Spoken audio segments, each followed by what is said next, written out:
PMP Full Course by Ahmed Khorshid. Table of Contents PMP Full Course Tutorial. Chapter 1, The PMP Mindset, Foundations of Modern Project Management. Chapter 2, Navigating Project Environments and Methodologies. Chapter 3, Domain I, or Building a High-Performance Team.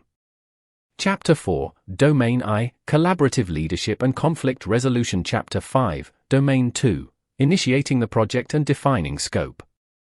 Chapter 6, Domain 2, Master Planning for Schedule and Budget. Chapter 7, Domain 2, Managing Risk and Quality Standards. Chapter 8, Domain 2, Procurement and Communication Ecosystems. Chapter 9, Domain 2, Execution, Directing Work, and Managing Knowledge. Chapter 10, Domain 2, Monitoring, Controlling, and Managing Change. Chapter 11, Domain 2, Closing Projects and Transitions. Chapter 12, Domain 3, The Business Environment and Strategic Alignment. Chapter 13, Advanced Agility, Scrum, Kanban, and Scaling. Chapter 14, The Final Sprint, Exam Preparation and Strategy. Chapter 1, The PMP Mindset, Foundations of Modern Project Management. Sections. Section 1.1, Decoding the PMI Talent Triangle and the Value of Certification. Section 1.2, Projects, Programs, and Portfolios, Understanding the Hierarchy. Section 1.3, The Professional Code of Ethics and Professional Conduct. Section 1.4, Transitioning from Technical Expert to Strategic Project Leader.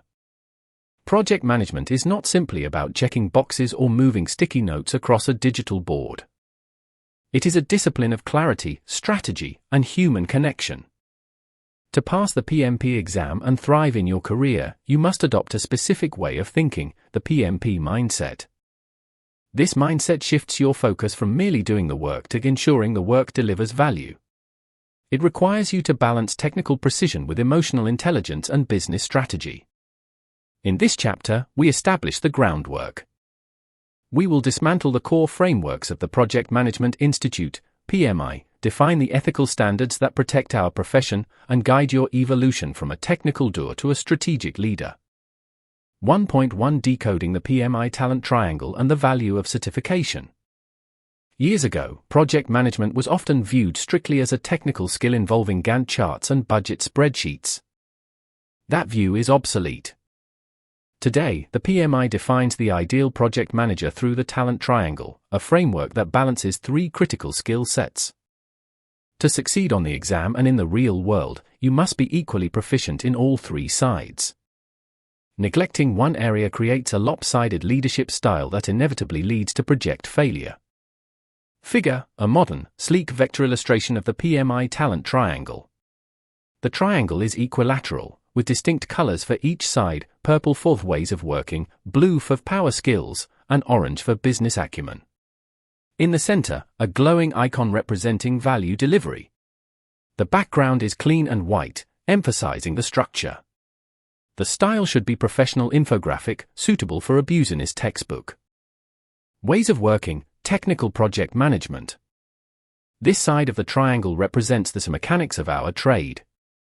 It covers the tools, frameworks, and methodologies you use to get things done.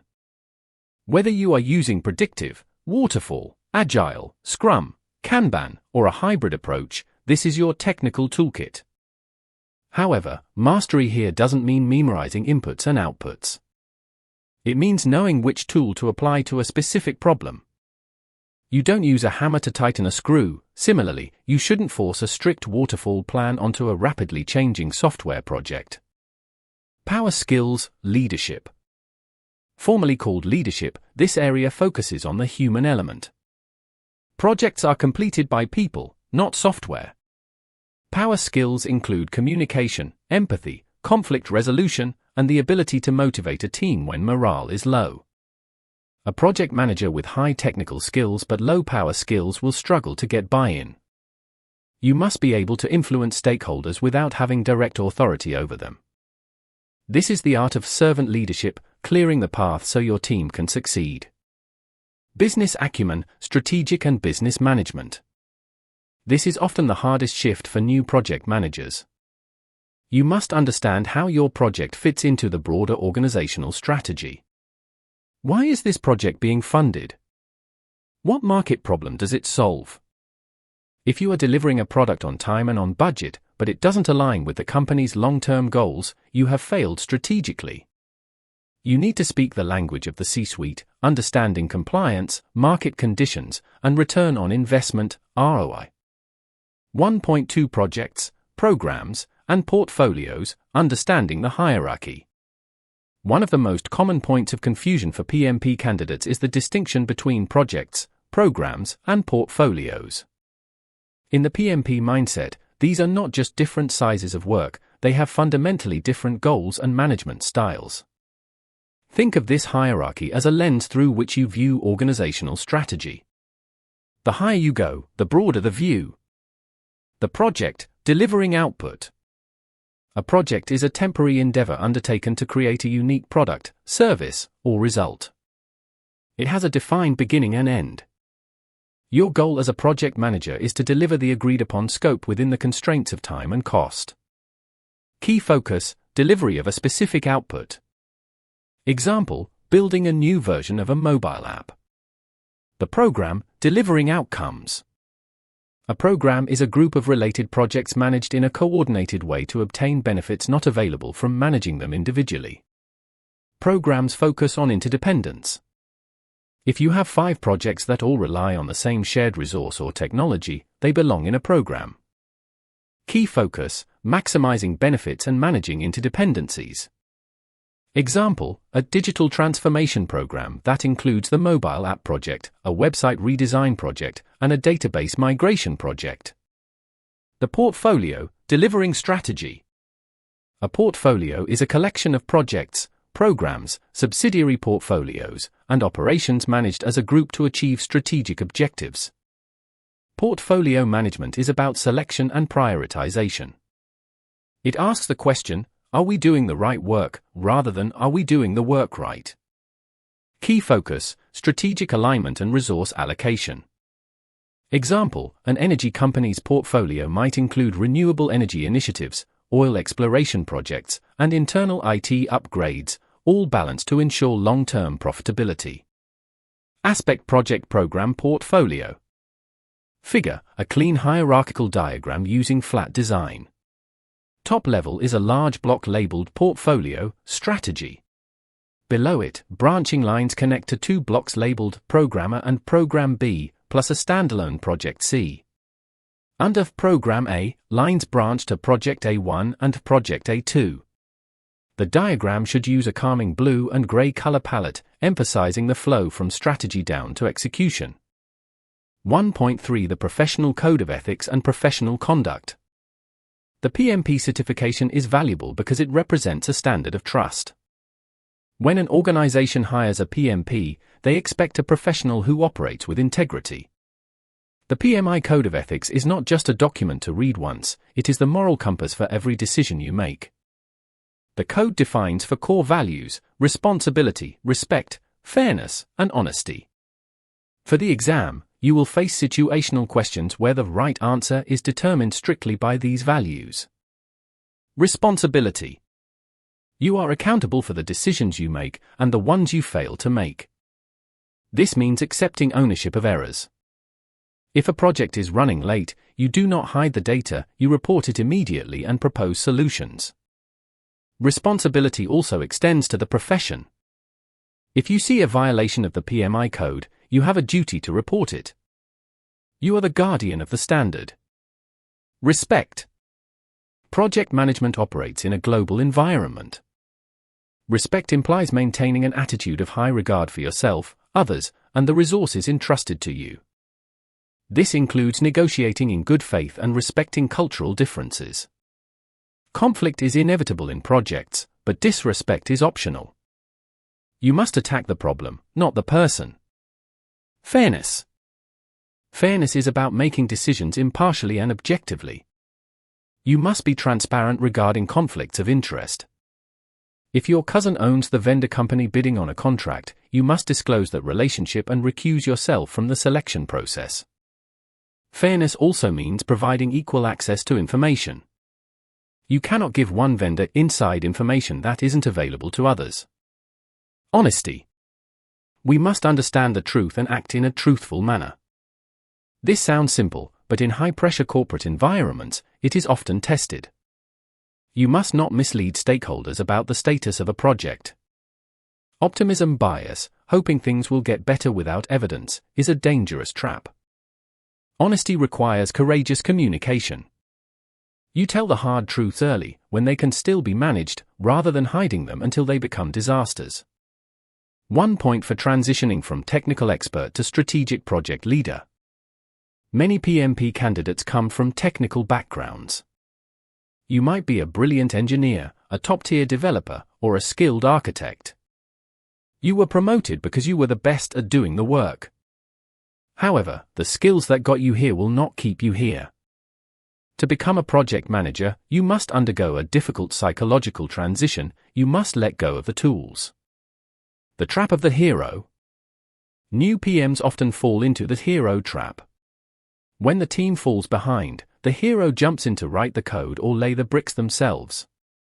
This feels good, it feels like you are saving the day. In reality, you are damaging the project. When you are heads down doing the work, nobody is looking at the horizon. You miss the approaching risk, the stakeholder issue, or the budget variance. You cannot steer the ship if you are down in the engine room shoveling coal. The shift to facilitation. Your new value proposition is facilitation. Your job is not to have the best idea, your job is to ensure the best idea wins. You move from being the expert with all the answers to the leader who asks the right questions. This requires humility. You must trust your team to execute the technical work, even if they do it differently than you would have. Your focus shifts to removing roadblocks, managing expectations, and protecting the team from external noise. Leading without authority. As a project manager, you often have to lead people who do not report to you. You cannot order them to work, you must inspire them to want to. This is the essence of the PMP mindset. You build influence by being reliable, transparent, and supportive. When the team succeeds, you give them the credit. When the team fails, you take the blame. This builds the trust capital necessary to lead effectively. Embrace this shift. The transition from technical expert to strategic leader is the most rewarding journey of your career. It transforms you from someone who builds products into someone who builds the future. Chapter 2: Navigating Project Environments and Methodologies. In the previous chapter, we established that the PMP mindset focuses on value over volume. Now, we must look at the landscape where that value is created. If the mindset is your internal compass, the project environment is the terrain you must navigate. Sections: Section 2.1, Predictive, Agile, and Hybrid, Choosing the Right Approach, Section 2.2, The Agile Manifesto and 12 Principles in Practice. Section 2.3, Organizational Structures and Their Impact on Your Authority. Section 2.4, The Project Management Office, PMO Support, Control, or Directive. Many new project managers make the fatal mistake of forcing a single methodology onto every problem. They try to run a construction project like a software startup, or a marketing campaign like an engineering overhaul. This rigidness leads to frustrated teams and stalled progress. Real expertise lies in adaptability. You must assess the environment, understand your organizational constraints, and choose the right tool for the job. This chapter guides you through selecting your approach and understanding the structures that define your authority. 2.1 Predictive, Agile, and Hybrid, Choosing the Right Approach. For decades, Waterfall, Predictive, was the gold standard. You planned everything up front, executed the plan, and delivered the result. Today, the landscape is more volatile. We have moved from a world of certainty to a world of complexity, requiring a spectrum of approaches. The predictive approach, Waterfall. Predictive methodologies thrive on certainty. If you are building a bridge or an assembly line, the requirements are fixed, and the cost of change is incredibly high. You cannot refactor poured concrete. In this environment, you spend significant energy in the planning phase. Your authority relies on adherence to the schedule and budget. Success is defined by how well the final deliverable matches the original plan. Use this when the scope is clear and stakeholders know exactly what they want. The Agile approach. Agile is not just for software developers, it is for any environment where change is expected or even beneficial. Here, we accept that we don't know the final solution at the start. Instead of a heavy upfront plan, we plan in short bursts, iterations, or sprints. In Agile, change isn't a disruption, it's a competitive advantage. You deliver value incrementally, getting feedback early to ensure you are building the right thing. This requires a shift in leadership style from command and control to servant leadership. The hybrid reality. Most modern organizations live in the hybrid zone. You might develop a physical product using a predictive timeline, hardware manufacturing, while the companion app is built using Agile sprints. Or, you might use Agile for the design phase and Predictive for the rollout. As a PMP candidate, you must understand that these are not opposing tribes. They are different gears in the same engine. Your job is to know when to shift. 2.2 The Agile Manifesto and 12 Principles in Practice. Figure. A clean, minimalist infographic showing a spectrum from defined to empirical. On the left, Predictive, a straight linear arrow moves through phases. On the right, Agile, a circular feedback loop.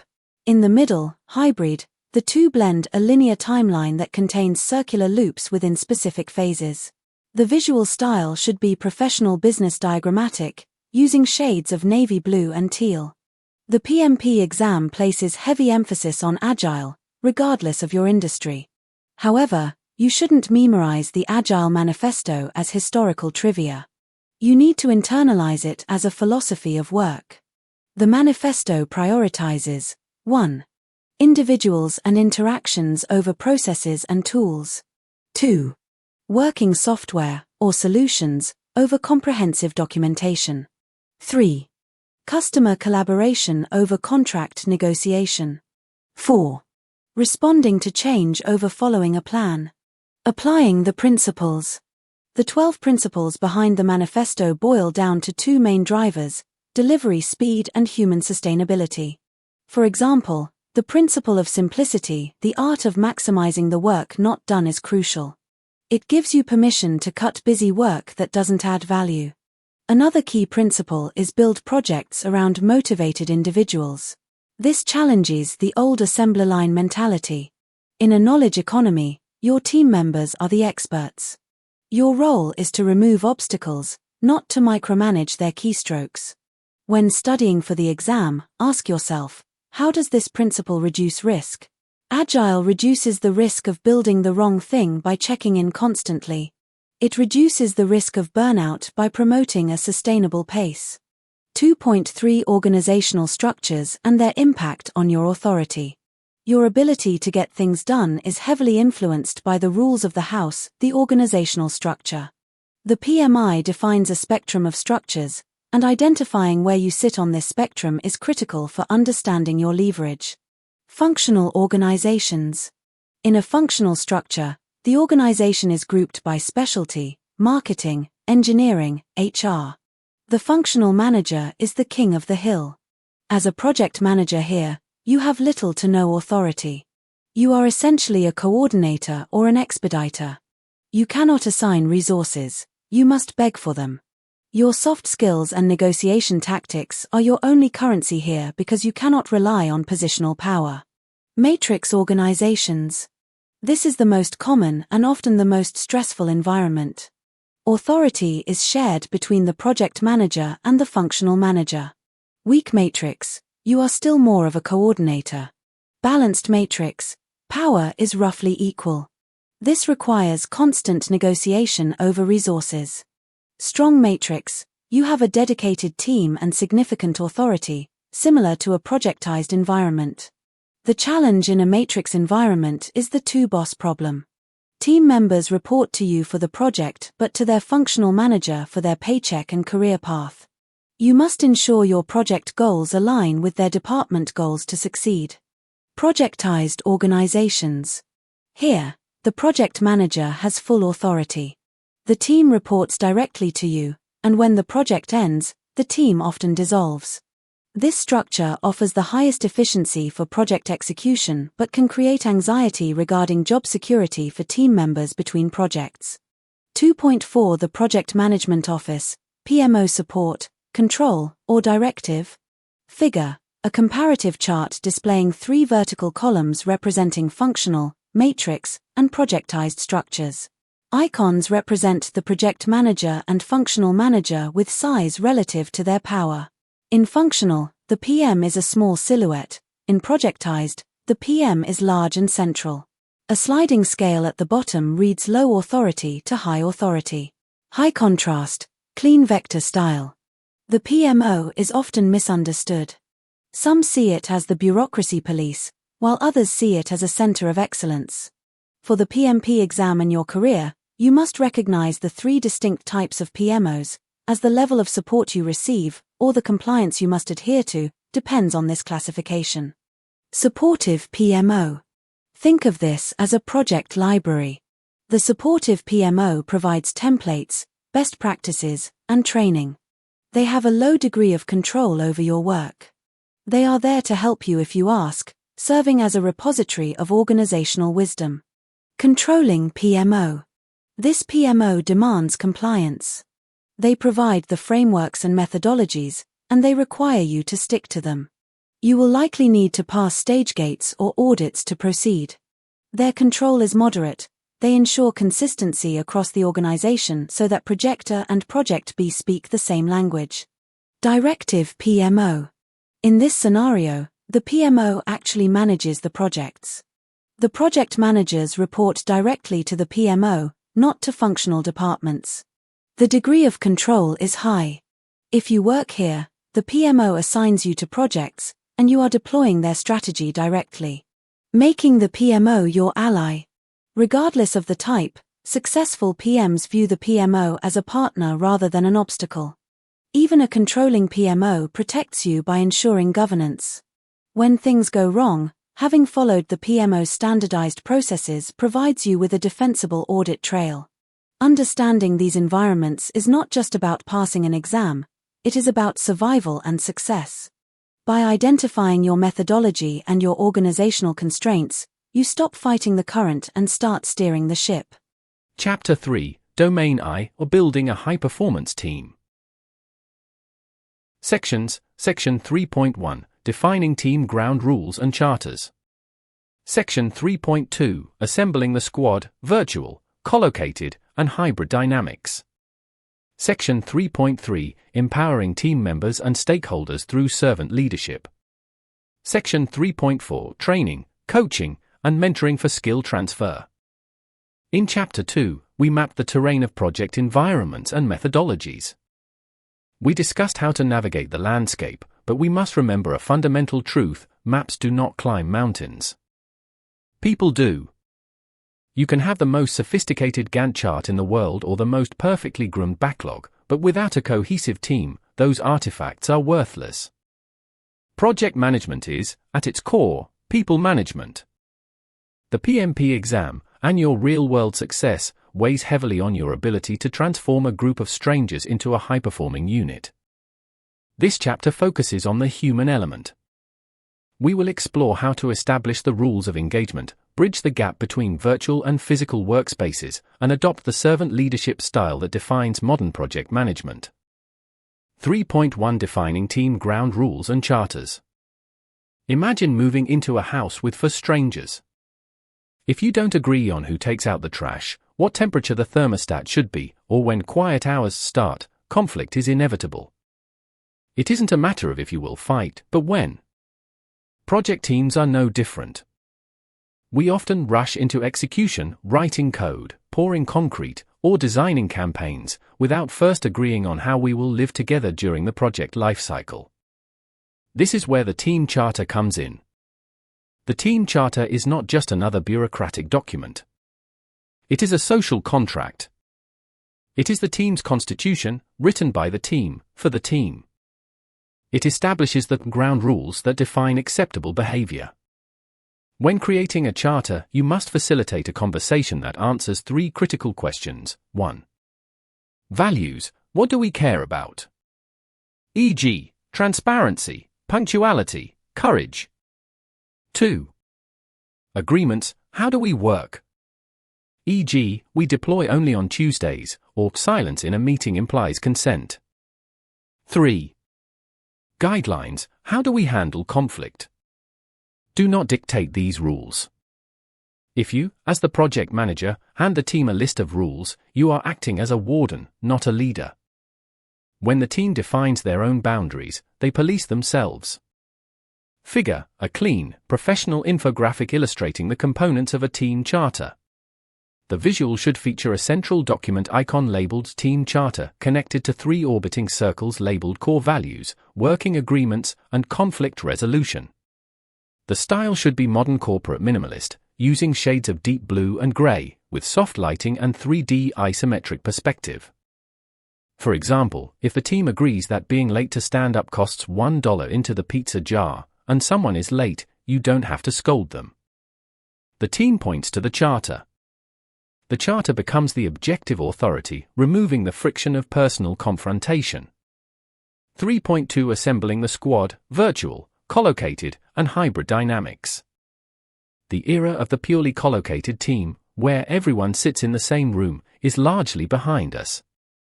Today, you are likely managing a hybrid squad where your lead developer is in Seattle, your QA tester is in Bangalore, and your stakeholders are in London. This dispersion breaks osmotic communication. In a shared room, information flows through the air, you overhear conversations and catch issues early.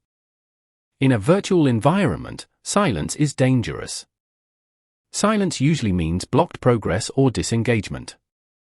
Assembling and managing these teams requires intentional design across 3 modes. The collocated team. This is the traditional model. The advantage is high bandwidth communication. You can use physical whiteboards and read body language instantly. The risk, groupthink and exclusion of remote stakeholders. The strategy, use caves and commons.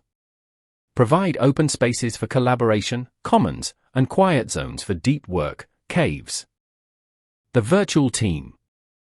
Here, trust is harder to build. You cannot rely on water cooler chat to build rapport. You must manufacture social friction. The risk, isolation and transactional relationships. The strategy, turn cameras on. Allocate the first 5 minutes of meetings to personal connection. Use instant messaging tools for casual banter, not just work updates. The hybrid team. This is the most difficult dynamic. If 5 people are in a room and 2 are on a conference line, the 2 remote members become second-class citizens. They can't see the whiteboard, they can't hear the side comments. The risk, proximity bias, favoring those physically near you. The strategy, 1 remote, all remote. If 1 person joins via Zoom, everyone joins via Zoom, even if they are in the office. This levels the playing field. 3.3 Empowering team members and stakeholders through servant leadership. Figure, a split-screen illustration contrasting bad hybrid vs good hybrid meeting setups. The left side shows a conference room with people laughing while a laptop screen shows a confused remote worker ignored in the corner. The right side shows a good hybrid setup where everyone, including those in the office, has a laptop open with headsets, looking at a digital whiteboard so the remote worker is equal. Lighting should be bright and office-focused. The old image of a project manager is a foreman with a clipboard, directing traffic and demanding status updates. That model is obsolete. The PMP standard now emphasizes servant leadership. Servant leadership turns the pyramid upside down. You do not stand on top of the team, you stand beneath them, holding them up. Your primary job is not to manage the work, but to manage the environment so the team can do the work. This involves 3 distinct actions. 1. Shielding the team. The organization is full of noise, premature requests from executives, bureaucracy from HR, and distractions from other departments. You are the heat shield. You absorb the chaos so your team can focus on the technical execution. 2. Removing impediments. An impediment is anything that slows the team down. It could be a server that keeps crashing, a stakeholder who won't sign off on requirements, or a lack of coffee in the break room. Your move: don't just track the problem, solve it. If the team needs a license for software, get the budget. If they are blocked by a decision, chase the decision maker. 3. Carrying food and water. This is metaphorical, and sometimes literal. You ensure the team has the resources they need. You facilitate their success by ensuring they are emotionally supported, recognized for their work, and mentally fresh. This approach extends to stakeholders as well. You serve them by being transparent about progress and managing their expectations honestly. You don't hide bad news, you serve them by giving them the data they need to make hard decisions. 3. For training, coaching, and mentoring for skill transfer. A high-performance team is not static. If your team has the exact same skill set at the end of the project as they did at the start, you have failed a critical aspect of leadership. The PMP exam checks for your ability to diagnose skill gaps and close them. We do this through 3 avenues. Activity focus, duration, goal. The T-shaped team member. Your goal is to cultivate T-shaped skills. A T-shaped person has deep expertise in one area, the vertical bar, e.g., database architecture, but broad knowledge across other areas, the horizontal bar, e.g., testing, UI design. Why does this matter? Because bottlenecks kill velocity. If only one person can test the code, the whole project stops when that person gets the flu. By cross-training and pairing team members, you build redundancy. Encourage pair programming or shadowing. Let the junior designer sit with the senior architect. This isn't wasted time, it is an investment in the team's resilience. Ultimately, your legacy as a project manager isn't just the product you delivered. It is the team you built. Did you leave them better than you found them? Did you create a charter that gave them safety? Did you serve them so they could excel? Figure, a conceptual diagram of T-shaped skills. The visual shows a row of silhouette figures. Inside each figure is a glowing blue T shape. The vertical bar of the T is deep and solid, representing specialization. The horizontal bar connects the figures together, representing cross-functional skills. The background is a subtle technical grid. The style is clean, modern, and schematic. If you can answer yes to these questions, you aren't just passing a test. You are leading. Chapter 4, Domain I, Collaborative Leadership and Conflict Resolution. In the previous chapter, we focused on the architecture of the team, assembling the right people, establishing ground rules, and fostering a shared vision. But as any experienced leader knows, even the best designed engines generate heat when they run at full speed. In project management, that heat is conflict.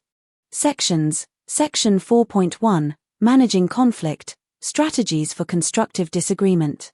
Section 4.2, Leading Through Emotional Intelligence and Active Listening. Section 4.3, Negotiating Project Agreements and Consensus Building. Section 4.4, Supporting Team Performance and Removing Impediments. Many PMP candidates fear conflict, viewing it as a sign of failure. This is a misconception that will cost you points on the exam and respect in the workplace. Conflict, when managed correctly, is a sign of engagement. It means your team cares enough to disagree. This chapter pivots from building the team to leading it through the inevitable storms. We will explore how to harness disagreement to innovate, how to listen with intent, and how to remove the obstacles that slow your team down. Your role is no longer just manager. You are the mediator, the negotiator, and the shield. 4.1 Managing Conflict, Strategies for Constructive Disagreement. Conflict is inevitable in a project environment because projects are, by definition, agents of change. You are bringing together diverse personalities with different priorities and asking them to create something new under constraints. If everyone agrees on everything all the time, you probably aren't pushing hard enough. The PMP exam requires you to understand that conflict is not a problem to be solved, but a dynamic to be managed. The source of conflict is rarely personal, It usually stems from scarce resources, scheduling priorities, or personal work styles. Your job is to identify the root cause immediately. We utilize 5 distinct strategies to handle conflict. The correct strategy depends entirely on the context, but the exam and best practice favors one above all others: collaboration. 1. Collaborate, problem solve. This is the gold standard. You treat the conflict as a problem to be solved, not a battle to be won. You incorporate multiple viewpoints to reach a consensus.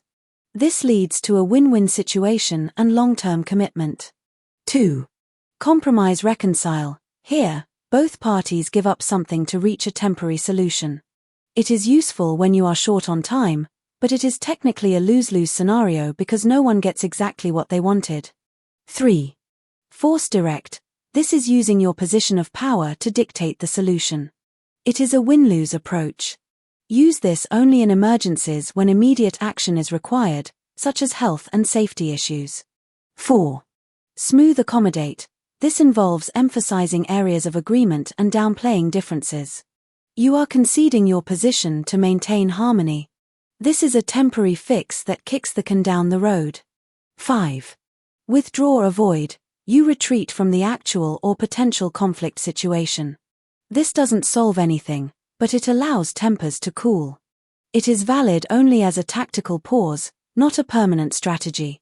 When facing a scenario question on the exam, pause and assess the temperature of the room. If the building is on fire, force. If the team is screaming, withdraw to let them cool down.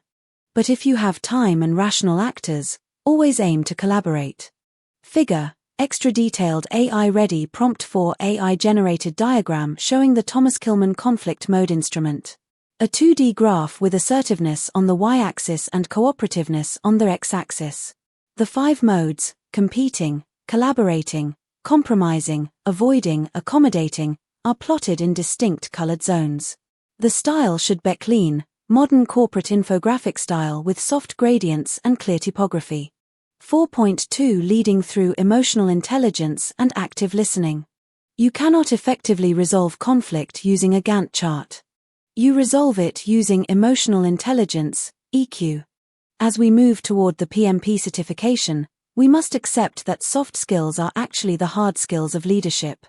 They are the mechanisms by which you influence people over whom you may have no formal authority. EQ begins with self-awareness. You must recognize your own emotional triggers. If a stakeholder's criticism makes you defensive, your team will mirror that defensiveness. You must model the calm, analytical behavior you expect from them. Next is self-regulation. This is the ability to suspend judgment and think before acting. When a team member reports a critical delay, a low EQ manager reacts with anger. A high EQ manager reacts with curiosity, asking, "What do we need to do to recover?" The bridge between you and your team is active listening. Most people listen with the intent to reply. You must listen with the intent to understand. This involves mirroring back what you've heard to ensure clarity. Listening level description, PMP leader action. If a team member says, "I guess I can get that done by Friday," but their shoulders slump and they look at the floor, global listening tells you the real answer is no. If you ignore that signal, you are managing a schedule, not a person. 4.3 Negotiating project agreements and consensus building. Negotiation is not limited to contracts and procurement. You negotiate every day for resources from functional managers, for scope stability with stakeholders, and for timeline adjustments with the team. The PMP mindset focuses on integrative negotiation, win-win, rather than distributive negotiation, win-lose zero-sum. In a project, if you win a negotiation by forcing a vendor to a price so low they go bankrupt mid-project, you have ultimately lost. To navigate these discussions, you must understand the BATNA, best alternative to a negotiated agreement. This is your bottom line, what you will do if negotiations fail. Never enter a negotiation without knowing your walkaway point. Equally important is building consensus. Consensus does not mean 100% agreement. It is rare that an entire team agrees on a technical approach. Consensus means that everyone has been heard, their views considered, and they are willing to support the final decision even if it wasn't their first choice. To achieve this, use the fist of 5 technique during meetings. Team members hold up fingers representing their support level. 1 finger equals block, 5 fingers equals full support. If anyone holds up fewer than 3 fingers, the discussion must continue.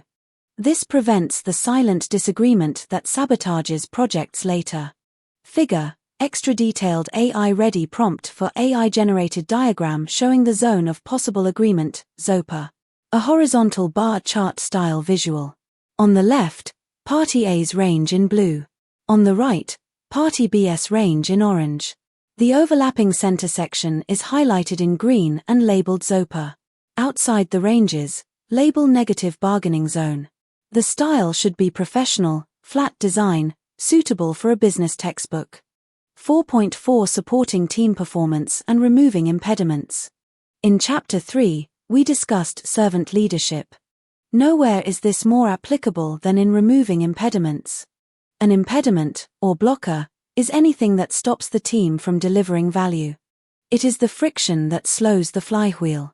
In traditional management, the manager directs work. In Agile and modern PMP frameworks, the manager clears the path. You are the snowplow. If the team needs a software license, you get it. If they are being dragged into unnecessary corporate meetings, you shield them. You must distinguish between issues and impediments. An issue is a problem the team can likely solve themselves, e.g., a code bug.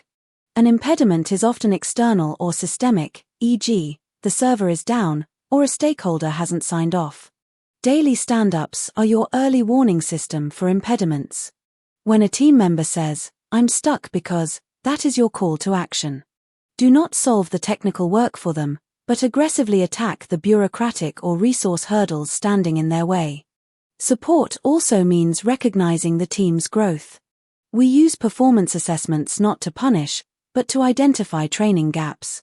If the team is struggling with conflict, perhaps they don't need a referee, they need training in emotional intelligence. By removing these rocks from the road, you allow the team to pick up velocity. You prove your value not by how much code you write or how many bricks you lay, but by how smoothly the team operates in your wake.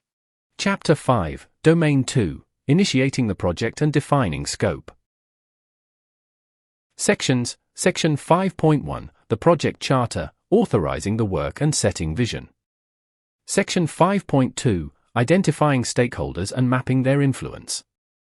Section 5.3, Collecting Requirements, from User Stories to Technical Specs. Section 5.4, Creating the Work Breakdown Structure, WBS, and Backlogs. In the previous chapters, we focused intensely on the human element, building the team, navigating conflict, and establishing a servant leadership culture.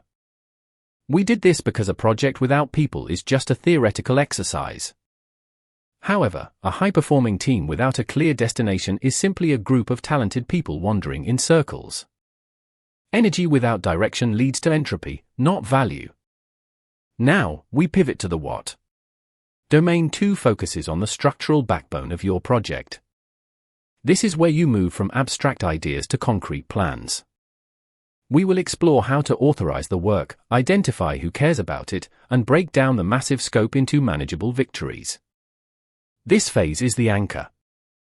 If you drift here, your project will drift until the budget runs dry. Let's set the coordinates. 5.1 The Project Charter, Authorizing the Work and Setting Vision.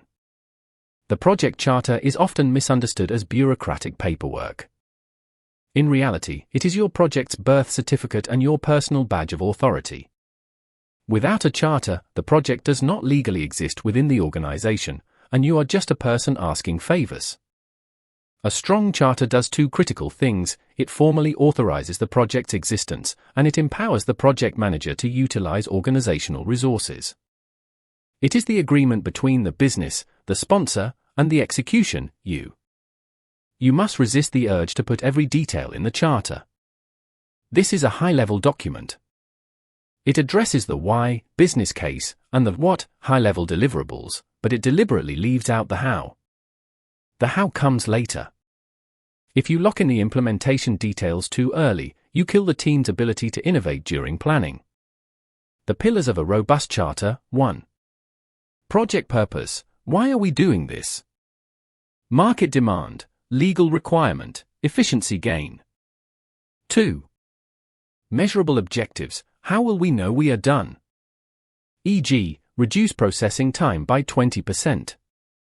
3. High-level risks. What could kill this project before it starts? 4.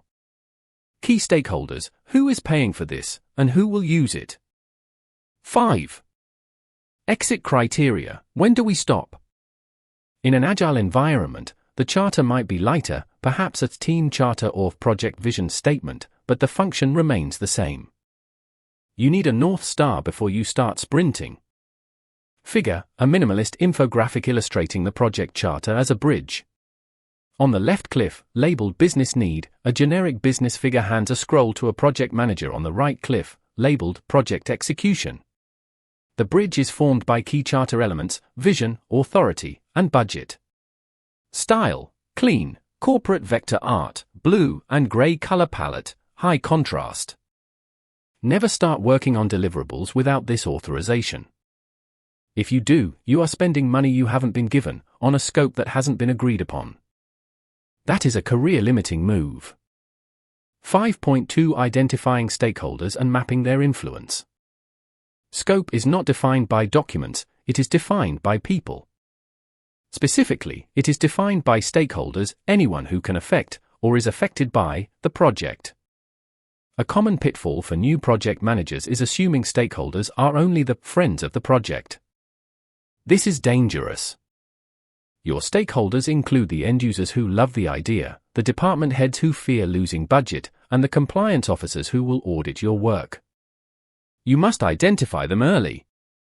If you miss a key stakeholder during initiation, they will likely surface near the end of the project with a change request that blows up your timeline. We call these phantom stakeholders. Once identified, you cannot treat them all equally. You have limited time and energy. You must map them based on power, authority to influence outcomes, and interest, concern regarding the project's success. The power-interest strategy, high power, high interest, manage closely. These are your decision-makers. Engage them daily or weekly. High-powered, low interest, keep satisfied.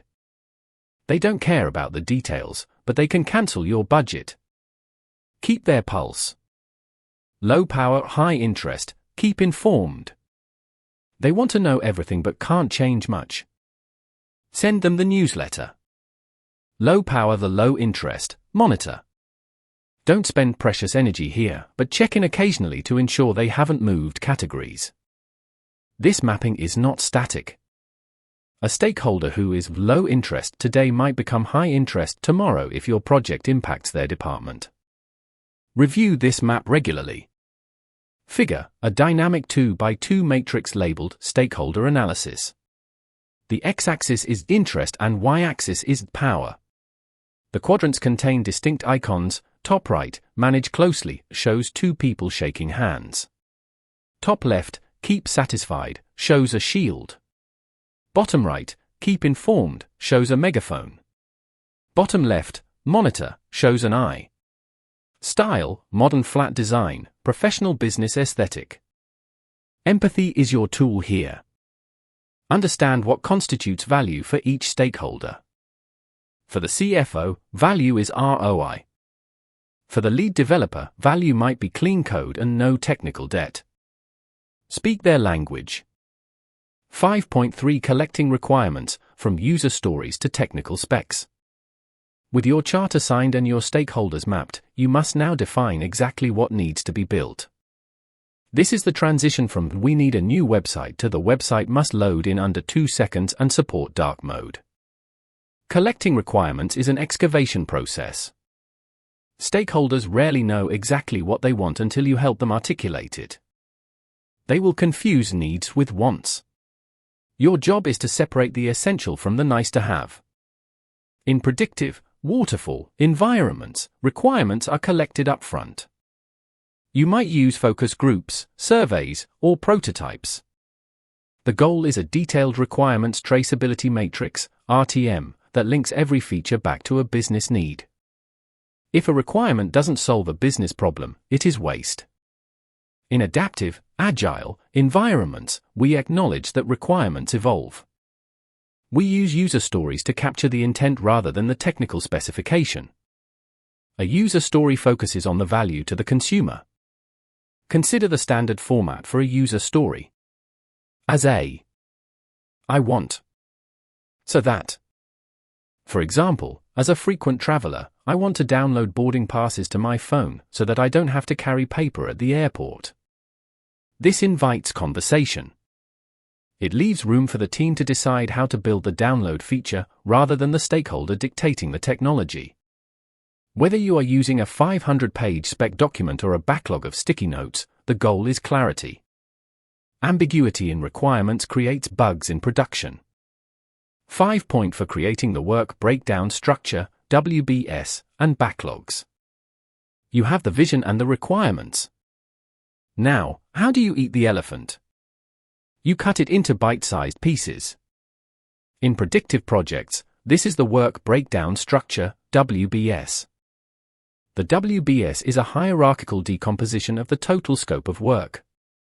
It is not a to-do list, it is a deliverables map. The rule of thumb is the 100% rule. The WBS represents 100% of the work defined by the scope. If it is not in the WBS, it is not in the project. If it is in the WBS, it must be delivered. The lowest level of the WBS is the work package. This is a chunk of work small enough to be estimated for cost and time and assigned to a single owner. A work package usually typically spans 8 to 80 hours of labor. In Agile, we don't build a static WBS. Instead, we have a product backlog. Figure, a hierarchical tree diagram representing a work breakdown structure for a mobile app launch. Top node, mobile app, level 2 branches, UI design, backend dev, testing, marketing. Level 3 under UI design, wireframes, high-fidelity mockups, asset export. Visual style, clean lines, hierarchical flow, distinct colors for each level to show depth. The backlog is a living list of all desired work. It is an ordered list, with the highest value items at the top. The top items are detailed and granular, user stories, ready to be worked on. The bottom items are vague ideas, epics, that will be refined later. The decomposition flow, 1. Epics, large bodies of work, e.g., customer portal. 2. Features, specific capabilities, e.g., login system. 3. Stories, tasks, executable units, e.g., design login button. Whether you use a WBS or a backlog, the psychological effect is the same. A massive project is paralyzing.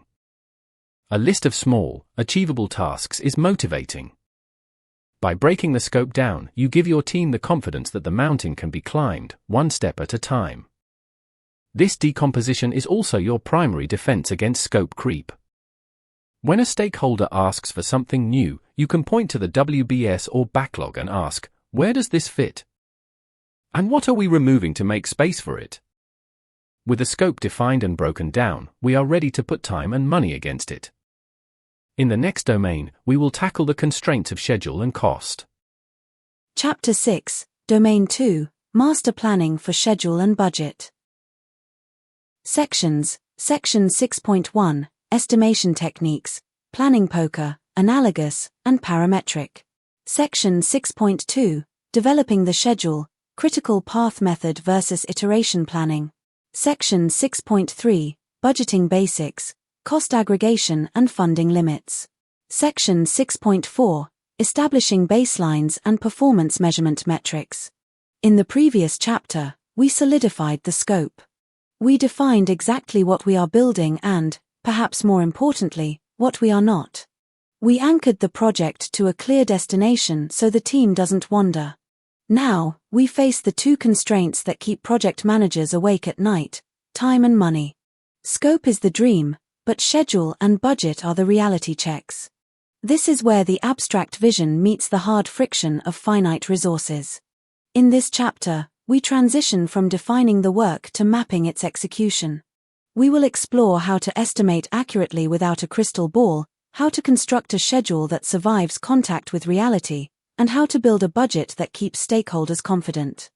This is the structural engineering of project management. 6.1 Estimation techniques: planning poker, analogous, and parametric. Estimation is not prediction, it is an educated assessment of effort and cost. A common trap for new project managers is treating an estimate as a commitment. You must train your stakeholders to understand that early numbers are ranges, not receipts.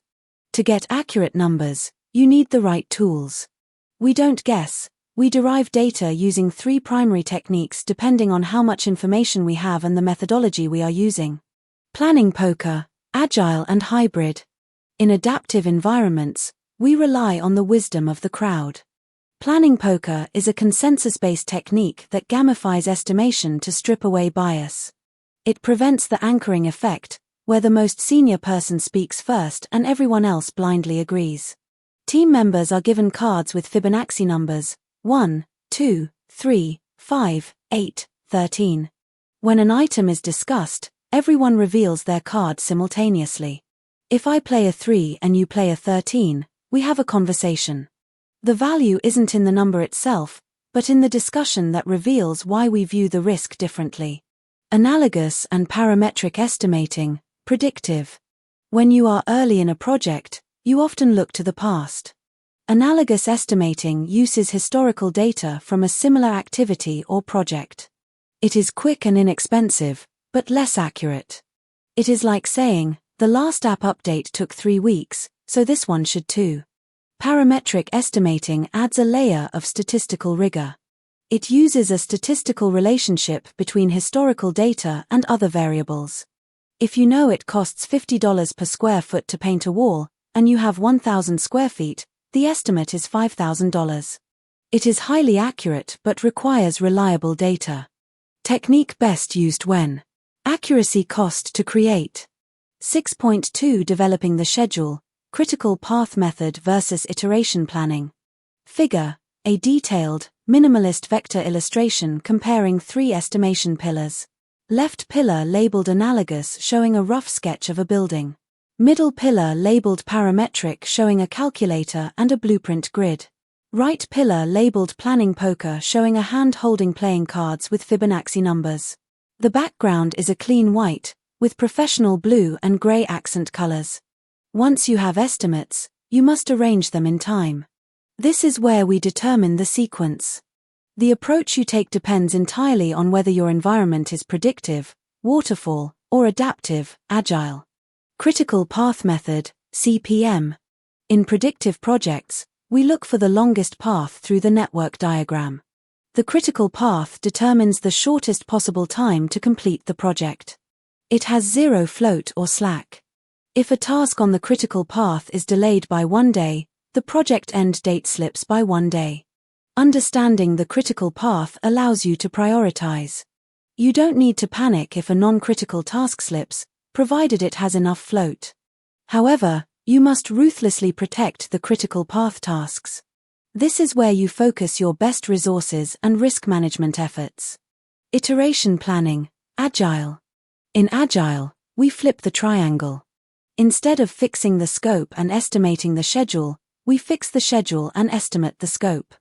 This is called time boxing. We work in fixed iterations, usually 2 to 4 weeks. The team pulls items from the backlog until they reach their capacity for that iteration. If work isn't finished, the deadline doesn't move, the unfinished work simply returns to the backlog.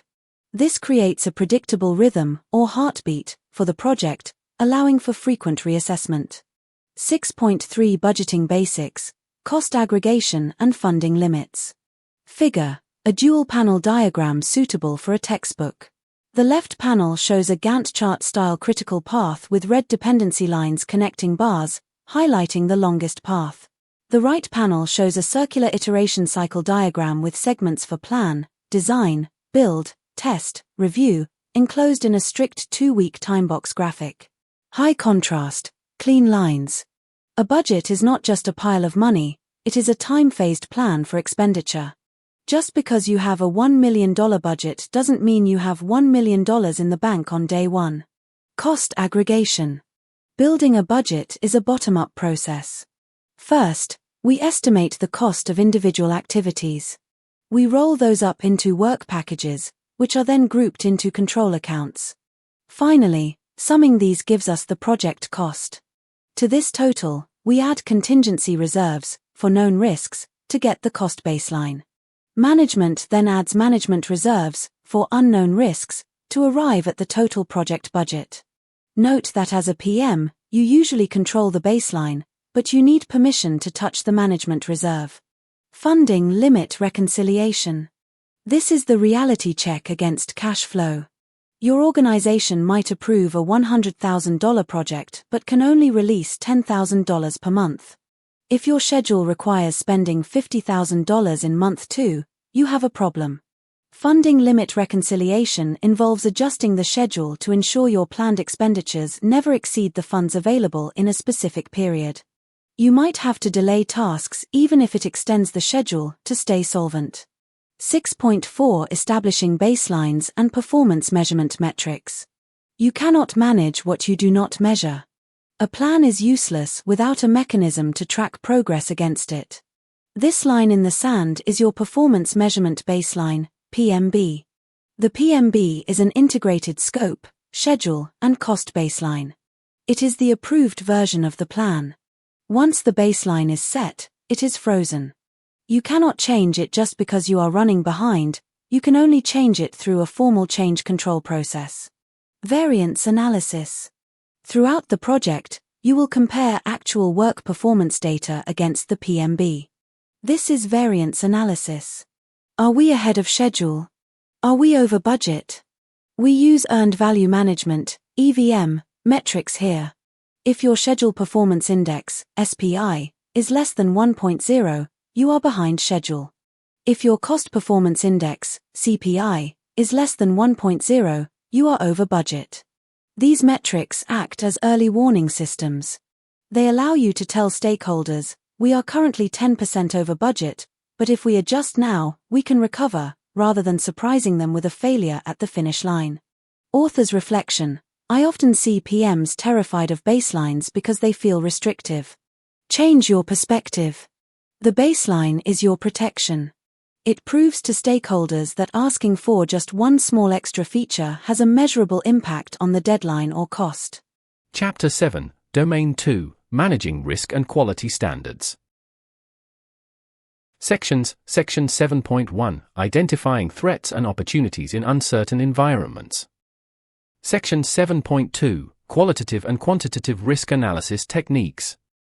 Section 7.3, Defining quality, verification, validation, and defect repair. Section 7.4, Implementing risk responses and contingency reserves. In the previous chapter, we built the project skeleton by defining the schedule and budget. We mapped out the timeline and allocated the funds, creating a baseline that feels solid and reassuring. However, a plan is merely a prediction, not a promise. Now, we must subject that plan to the pressures of reality. Two major forces will test your schedule and budget: uncertainty, risk, and expectations, quality. If you ignore risk, your project becomes a gamble. If you ignore quality, you might finish on time, but you will deliver something that nobody wants or uses. This chapter teaches you how to protect your project plan from chaos and ensure the final deliverable creates actual value.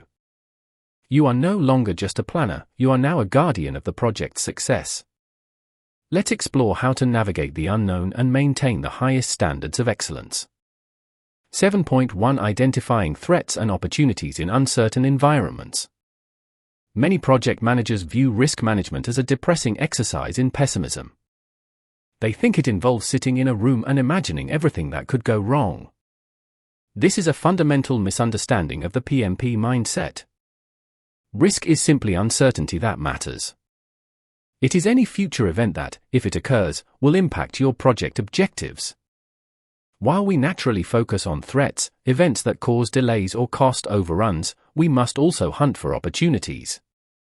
An opportunity is a positive risk. It is a chance to finish early, save money, or improve the product. If you are only looking for potholes, you will miss the shortcuts. The art of active listening. You cannot identify risks in isolation. You need the collective intelligence of your team, stakeholders, and subject matter experts. Your job is to facilitate an environment where people feel safe raising concerns. Start with a review of your assumptions. Every assumption you made in the previous chapter regarding the schedule or budget is a potential risk. If you assumed the concrete would dry in 2 days, what happens if it rains? Use tools like SWOT analysis, strengths, weaknesses, opportunities, threats, to scan the horizon. Look at the project from multiple angles: technical, external, organizational, and project management. Creating the risk register. Figure, a dual-sided radar screen visualization.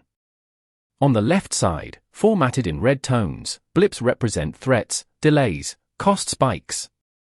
On the right side, in green tones, blips represent opportunities, efficiency gains, cost savings. The center of the radar is the project objectives. The style should be clean, modern, and schematic, suitable for a business textbook.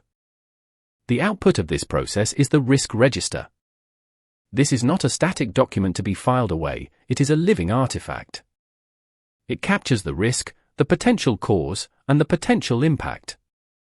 Do not worry about solving every problem yet. In this stage, your goal is quantity and breadth.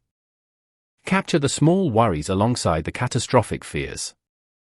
Remember, a risk identified is a variable you can manage. A risk unidentified is a trap waiting to spring. 7.2 Qualitative and Quantitative Risk Analysis Techniques. Once you have a list of 50 potential risks, you might feel overwhelmed. You cannot treat a potential coffee spill in the break room with the same gravity as a potential vendor bankruptcy. You need a filter. This brings us to the distinction between qualitative and quantitative analysis. Think of this as a medical triage system. Qualitative analysis is the nurse checking your vitals, quantitative analysis is the MRI machine. Qualitative risk analysis. Qualitative analysis is subjective and fast. It is about prioritization. You assess each risk based on 2 factors: probability, how likely is it? And impact, how bad good would it be? By mapping these on a probability and impact matrix, you can categorize risks into high, medium, and low. The high risks require immediate attention and likely a dedicated response plan. The low risks might simply go onto a watch list. This process engages the team's judgment. It creates a shared understanding of what is truly dangerous to the project's success. Quantitative risk analysis. Quantitative analysis is objective and data-driven. It deals with numbers, dollars, and days. You do not perform this on every risk, only the ones that survive the qualitative filter and pose a significant threat to the overall project objectives. We use tools like Monte Carlo simulations here. This technique runs thousands of computer simulations to predict the probability of finishing by a certain date or within a certain budget. Another key concept is expected monetary value, EMV. This helps you calculate contingency reserves by assigning a dollar value to risk. EMV formula: probability, percent, x impact, dollar, equals expected monetary value.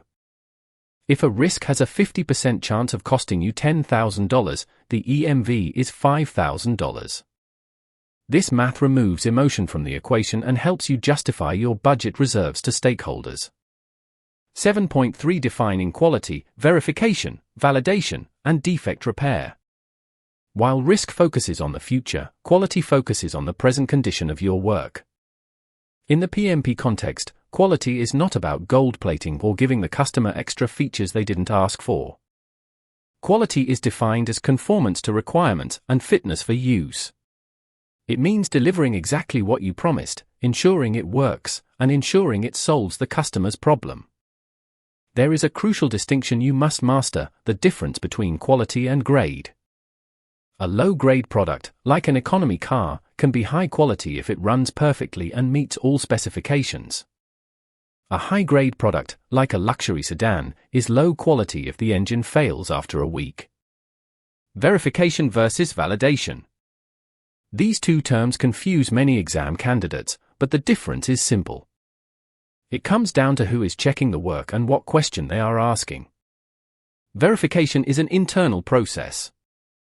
It asks, are we building the product right? This involves checking against specifications, blueprints, and code standards. It belongs to the control quality process. Validation is an external-facing process. It asks, are we building the right product? This involves the customer or stakeholder checking the deliverable to ensure it meets their needs. This happens during validate scope. The cost of quality. Quality is not free, but the cost of failure is almost always higher. The cost of quality, COQ, includes money spent to prevent mistakes, training, equipment, and money spent to assess the product, testing, inspections. Conversely, the cost of non-conformance is the money you lose when things go wrong.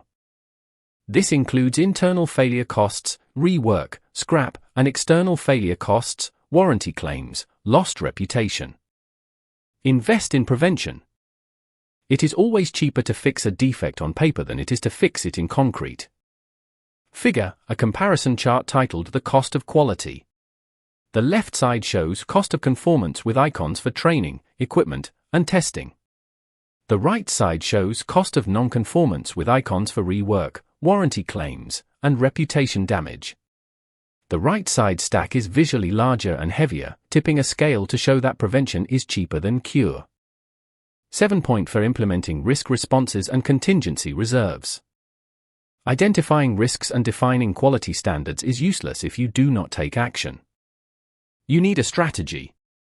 How you handle a risk depends on your organization's risk appetite and the severity of the threat. For threats, negative risks, you have 5 strategies. For opportunities, positive risks, you have 5 mirroring strategies. Threat strategies. Escalate, the risk is outside your authority or scope. You pass it up to a program or portfolio manager. Avoid, you change the plan to eliminate the risk entirely. E.g., using a proven technology instead of a beta version. Transfer, you shift the impact to a third party. E.g., buying insurance or hiring a fixed-price contractor. Mitigate, you take action to reduce the probability or impact. E.g., installing a sprinkler system to reduce fire damage. Accept, you acknowledge the risk but take no proactive action. E.g., accepting that it might rain. Opportunity strategies. Escalate, the opportunity is too big for the project alone and benefits the wider organization. Exploit, you do everything possible to ensure the opportunity happens. E.g., assigning your best engineers to a task to finish early. Share, you partner with a third party to capture the value. E.g., a joint venture. Enhance, you increase the probability or impact of the opportunity. E.g., adding more resources to a critical task. Accept, you take advantage of the opportunity if it arises, but you don't actively pursue it. Understanding reserves. Finally, we must talk about the money set aside for these risks. Your budget is not a single number, it is layered. Contingency reserves are for known unknowns. These are the risks you identified in your register. You know they might happen, and you have set aside money, based on EMV, to handle them. This is part of your cost baseline. Management reserves are for unknown unknowns. These are unforeseen events you could not have predicted. This money is controlled by management, not the project manager. To access it, you usually need a formal change request. By properly managing these reserves and implementing your response strategies, you turn your project from a fragile house of cards into a resilient structure capable of weathering the storm. Chapter 8, Domain 2, Procurement and Communication Ecosystems. Sections. Section 8.1, Plan Procurement Management, Make or Buy Decisions. Section 8.2, Contract Types and Their Impact on Project Risk. Section 8.3. Designing a communication management plan that works.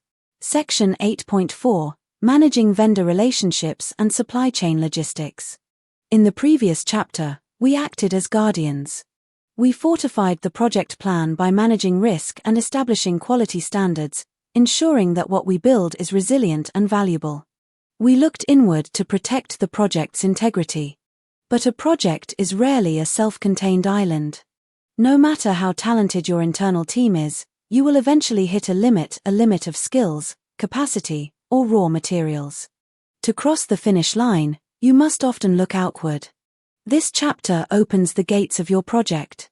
We enter the ecosystems of procurement and communication. Here, you interact with the outside world, bringing in vendors to fill the gaps and pushing out information to keep stakeholders aligned. These two areas are the arteries of your project.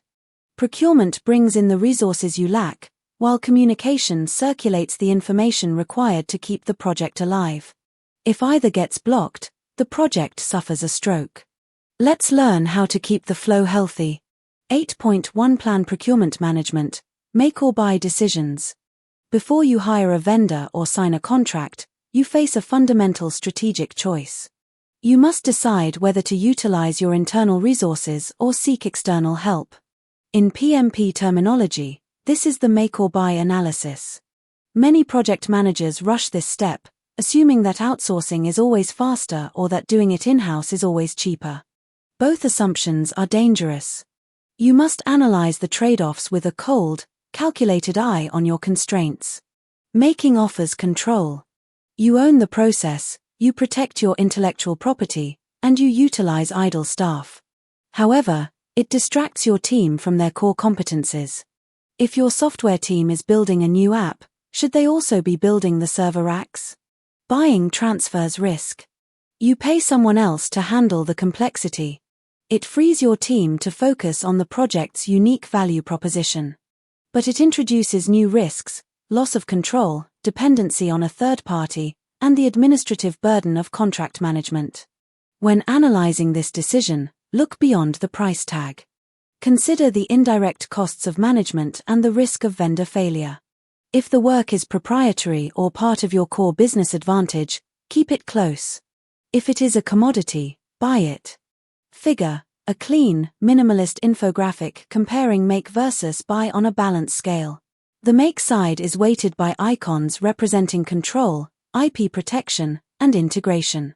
The buy side is weighted by icons representing specialized skills, risk transfer, and capacity. The background is a professional blueprint style, emphasizing a strategic decision point. Your decision results in a procurement management plan. This document sets the rules for how you will select sellers and what metric you will use to judge them. It transforms a vague need into a structured acquisition strategy. The procurement statement of work, SOW. If you decide to buy, you must clearly define what you are buying. This is the procurement statement of work, SOW. It must be clear, complete, and concise. A vague SOW is the root cause of most contract disputes. If you tell a vendor to build a fast website, you might get a static HTML page.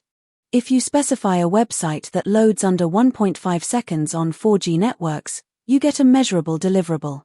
Write the SOW to describe the outcome, not just the activity. Allow the seller to use their expertise to solve the problem, but be rigid about the acceptance criteria. Clarity here saves legal fees later. 8.2 Contract types and their impact on project risk. Once you decide to buy, you must choose a vehicle for the transaction, the contract. For the PMP exam and real life, you must understand that every contract is a tool for distributing risk. The question isn't just how much do we pay? It is who pays for the mistakes. There are 3 primary families of contracts, and each shifts the financial risk between the buyer, you, and the seller, the vendor. Fixed price contracts, FP. In a fixed price contract, the risk sits heavily on the seller. You agree on a total price for a defined scope of work. If the vendor underestimates the effort, they eat the cost. If they finish early, they keep the profit. Use this when the scope is crystal clear. If you can define exactly what you want, this locks in your budget. However, if you change the scope halfway through, expect the vendor to issue expensive change orders. Common variations include firm fixed price, FFP, the price is set in stone. Fixed price incentive fee, FPIF, includes a bonus for meeting specific metrics, like finishing early. Cost reimbursable contracts, CR. Here, the risk shifts to the buyer. You agree to pay for all legitimate costs incurred by the seller, plus a fee for their profit. If the project takes twice as long as expected, you pay twice as much. Use this when the scope is uncertain or evolving. If you are doing R&D or an Agile project where requirements change, a fixed price contract would require too much padding by the vendor. CR allows for flexibility but requires you to audit their expenses rigorously. Time and materials contracts, T&M. This is a hybrid model. You pay a fixed hourly rate for labor and the cost of materials. It is often used for staff augmentation or short-term support where the full scope is unknown. It offers a quick start but carries a risk of cost expansion. Without a not-to-exceed clause, a T&M contract can bleed your budget dry. You must manage the hours worked as tightly as you manage your own team.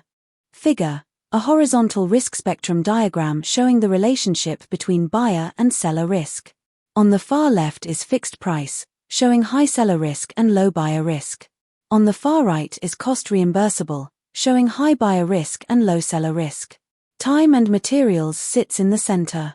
The graphic uses a gradient from blue, safe, to red, risk, for each party. Contract type scope clarity required: who bears the cost risk? Best used for 8.3 Designing a communication management plan that works. While procurement manages external resources, communication manages the project's nervous system. The PMBOK states that project managers spend 90% of their time communicating. Your goal is to ensure that time is spent effectively, not just noisily. Poor communication is the silent killer of projects.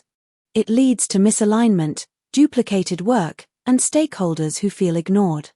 To prevent this, you need a plan that delivers the right information, to the right person, at the right time, in the right format. The 4 rupees of communication. Do not blast every email to every stakeholder. That is not transparency, that is spam. You must segment your audience based on their power and interest, concepts we touched on in Domain I. Right information, give executives the summary, give engineers the details. Right person, don't send technical blockers to the marketing lead. Right time, bad news must travel fast, good news can wait for the weekly meeting. Right format, don't use a meeting for a status update that could be an email. Communication methods: push, pull, and interactive. The PMP exam distinguishes between 3 methods of moving information. You must mix these appropriately to keep the ecosystem healthy. Push communication, sent to specific recipients who need to know. Emails, memos, and reports. You know it was sent, but you don't guarantee it was understood. Pull communication, used for large volumes of data or large audiences. Intranet sites, knowledge bases, or e-learning.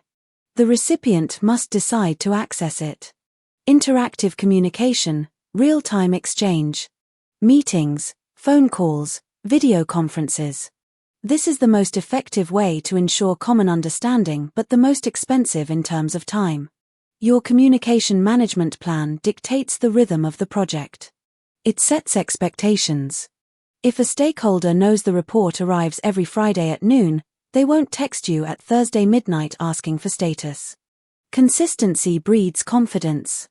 Figure: a flowchart illustrating the basic communication model, sender-encode-message medium-decode-receiver. The diagram includes a jagged line representing noise interfering with the message and a loop-back arrow representing feedback to confirm understanding. The style is clean, modern, and corporate. 8.4 Managing vendor relationships and supply chain logistics. Signing the contract is not the end of procurement, it is the beginning of a relationship. You are now in the control procurements process. You must ensure the vendor delivers what was promised and that you pay them according to the terms. Treat vendors as extended team members, not adversaries. However, trust but verify is your mantra. You must inspect deliverables against the acceptance criteria defined in the SOW before you authorize payment. Performance reviews and conflict. Vendors will struggle. Shipments will be late. Quality will vary. You must monitor performance data regularly. If a vendor is falling behind, catch it early through audits and inspections rather than waiting for the final deadline. When disputes arise, and they will refer to the contract. The contract is your roadmap for conflict resolution. Always favor negotiation and alternative dispute resolution, ADR, over litigation. A lawsuit is a failure of project management. Closing procurements. A project cannot close until its procurements are closed. You must verify that all work is complete, all invoices are paid, and no claims are outstanding. You also need to capture lessons learned about the vendor. Did they communicate well? Was the quality up to standard? This data is vital for future projects. A good vendor list is a strategic asset, a blacklist is a protective shield. By mastering procurement and communication, you ensure your project is well supplied and well informed. You have built the team, planned the work, protected it from risk, and connected it to the outside world. Now, only one major hurdle remains. We have planned the work, but we must now actually do the work and ensure the deliverables meet the specific needs of the customer. In the next domain, we will dive into the execution rigor required to deliver value. Chapter 9, Domain 2, Execution, Directing Work, and Managing Knowledge. Sections, Section 9.1, Directing and Managing Project Work in Real Time. Section 9.2, Managing Project Knowledge, Explicit versus Tacit Information. Section 9.3, Maintaining Stakeholder Engagement During Execution. Section 9.4, The Iterative Feedback Loop, Reviews, Demos, and Walkthroughs. In the previous chapters, we operated primarily in the realm of potential. We designed the team, defined the scope, mapped the schedule, calculated the budget, and fortified our plans against risk. We established the procurement and communication pipelines to support the journey. Up until this point, the project has existed largely on paper and in strategy meetings. Now, the rubber meets the road. The planning phase effectively ends, or rather, it evolves, and the actual work begins. This is the execution phase. For the PMP candidate and the practicing manager alike, this is where the theory is tested. This is where the team starts coding, building, writing, or manufacturing. It is the domain of high energy, high friction, and tangible results. In this chapter, we explore the engine room of project management. We will look at how to direct the work without micromanaging, how to capture the wisdom that usually evaporates into thin air, and how to keep stakeholders engaged when the novelty of the project kickoff fades. 9.1 Directing and Managing Project Work in Real Time. Execution is not simply pressing go and watching the project run itself. It is an active, dynamic process of integration. As the project manager, you are no longer just the architect, you are the conductor of an orchestra that is playing live. Your primary role here is to ensure that the team produces deliverables. These are the tangible products, services, or results defined in your scope. However, producing deliverables inevitably generates work performance data, raw observations about how the work is actually going, e.g., actual cost, actual duration, number of defects. The art of integration. You must bridge the gap between the project management plan and reality. When a team member hits a roadblock, you are the excavator. When a resource is delayed, you are the traffic controller. You are responsible for implementing approved changes. In a perfect world, we follow the plan exactly. In the real world, plans change. When a change request is approved, a process we will cover in Domain 3, it is your job to ensure that change is executed seamlessly into the workflow without breaking the existing momentum. Managing the issue log. Figure, a clean, minimalist flowchart illustration in a modern corporate style. The diagram flows from left to right. Left side, inputs, project plan, approved change requests. Center, a gear mechanism labeled direct and manage project work with a human silhouette guiding it. Right side, outputs, deliverables, work performance data, issue log. The lighting is soft blue and white, emphasizing clarity and flow. Do not confuse risks with issues. A risk is an uncertainty that might happen, an issue is a problem that has happened. During execution, your risk register, from previous chapters, will likely birth entries into your issue log. An issue log is not just a list of complaints. It is a tool for accountability. Every issue must have an owner and a target resolution date. If an issue lacks an owner, it is merely a worry. If it has an owner, it is a task. Issue log sample entry. ID 004. Description: server latency exceeds 200 milliseconds, violating non-functional requirements. Impact: high, delays UAT. Owner: Sarah J. Div lead. Status: open. Due date: October 15th.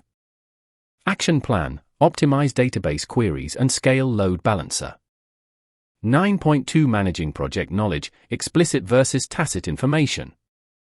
One of the greatest tragedies in business is the loss of knowledge. A team solves a complex problem in June, but by December, they have forgotten how they did it, or the key person has left the company. The PMP exam emphasizes that managing knowledge is a continuous execution activity, not a post-mortem paperwork exercise. We categorize knowledge into two distinct buckets, explicit and tacit. Understanding the difference is critical for passing the exam and for leading a learning organization.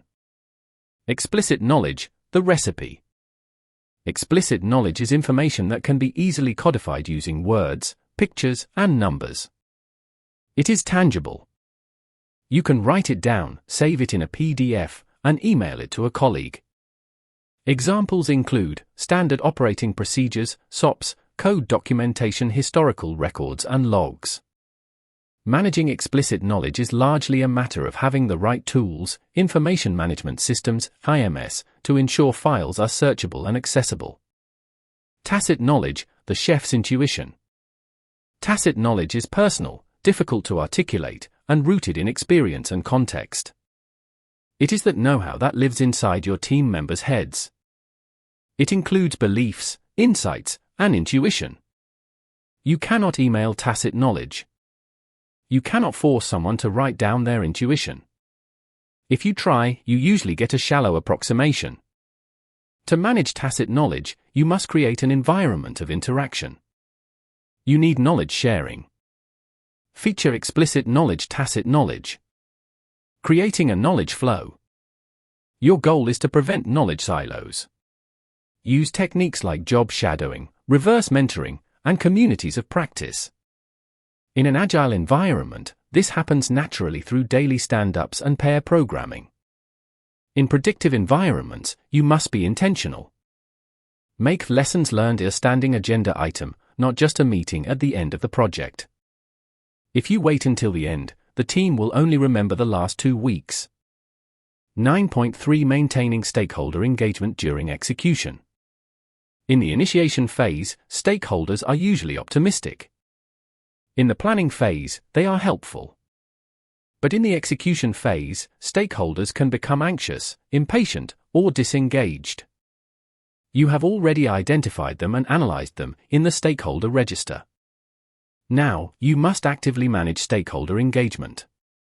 This is distinct from merely communicating with them. It involves influencing their expectations and ensuring their support aligns with the project's progress. The soft skills of execution. The PMP exam tests your interpersonal skills heavily here. You are not just a reporter of status, you are a diplomat.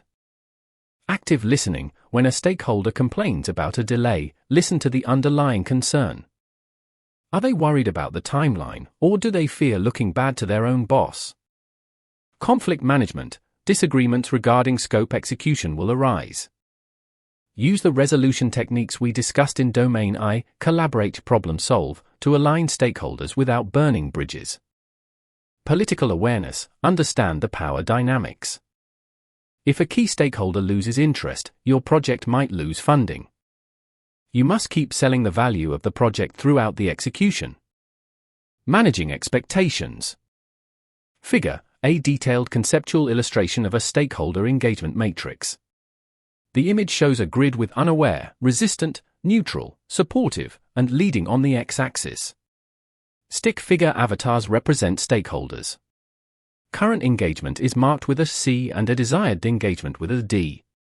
An arrow drawn by a hand shows the movement from C to D for a specific stakeholder.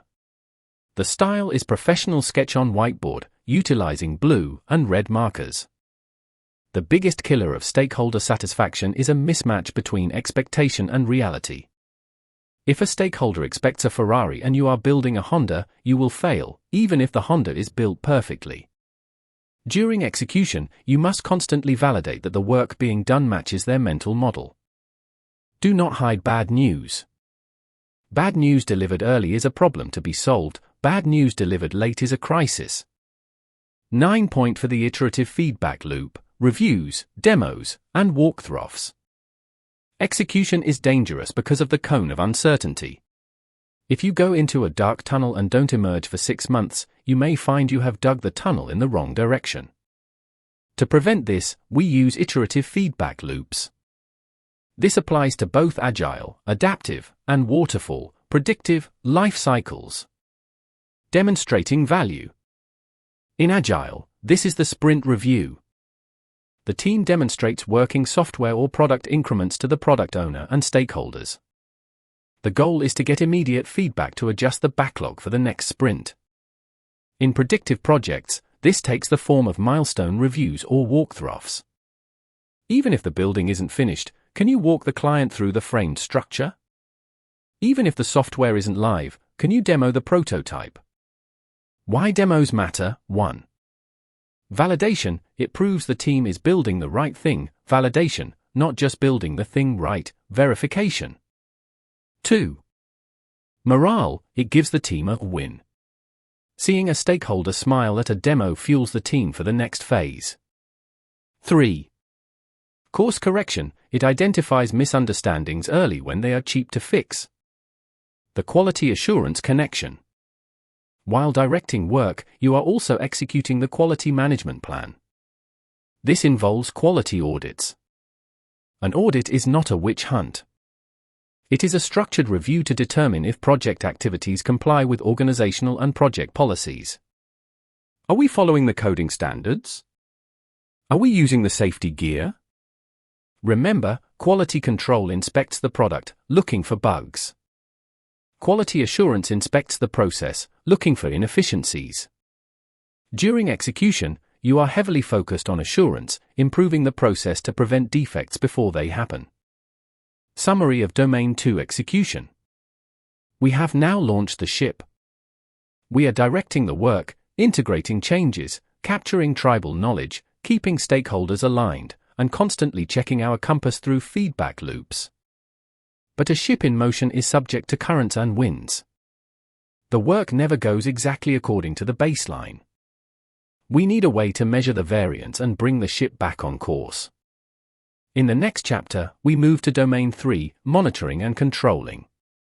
We will learn how to read the dashboard, interpret earned value management, EVM, data, and make the hard decisions required to keep the project viable. Chapter 10, Domain 2, Monitoring, Controlling, and Managing Change. Sections, Section 10.1, Earned Value Management, EVM Decoding CPI and SPI. Section 10.2, Integrated Change Control, Navigating Scope Creep. Section 10.3, Monitoring Risks and Validating Assumptions. Section 10.4, Dashboard Reporting and Presenting Status to Leadership. In the previous chapter, we unleashed the team. We moved from the theoretical world of planning into the kinetic energy of execution.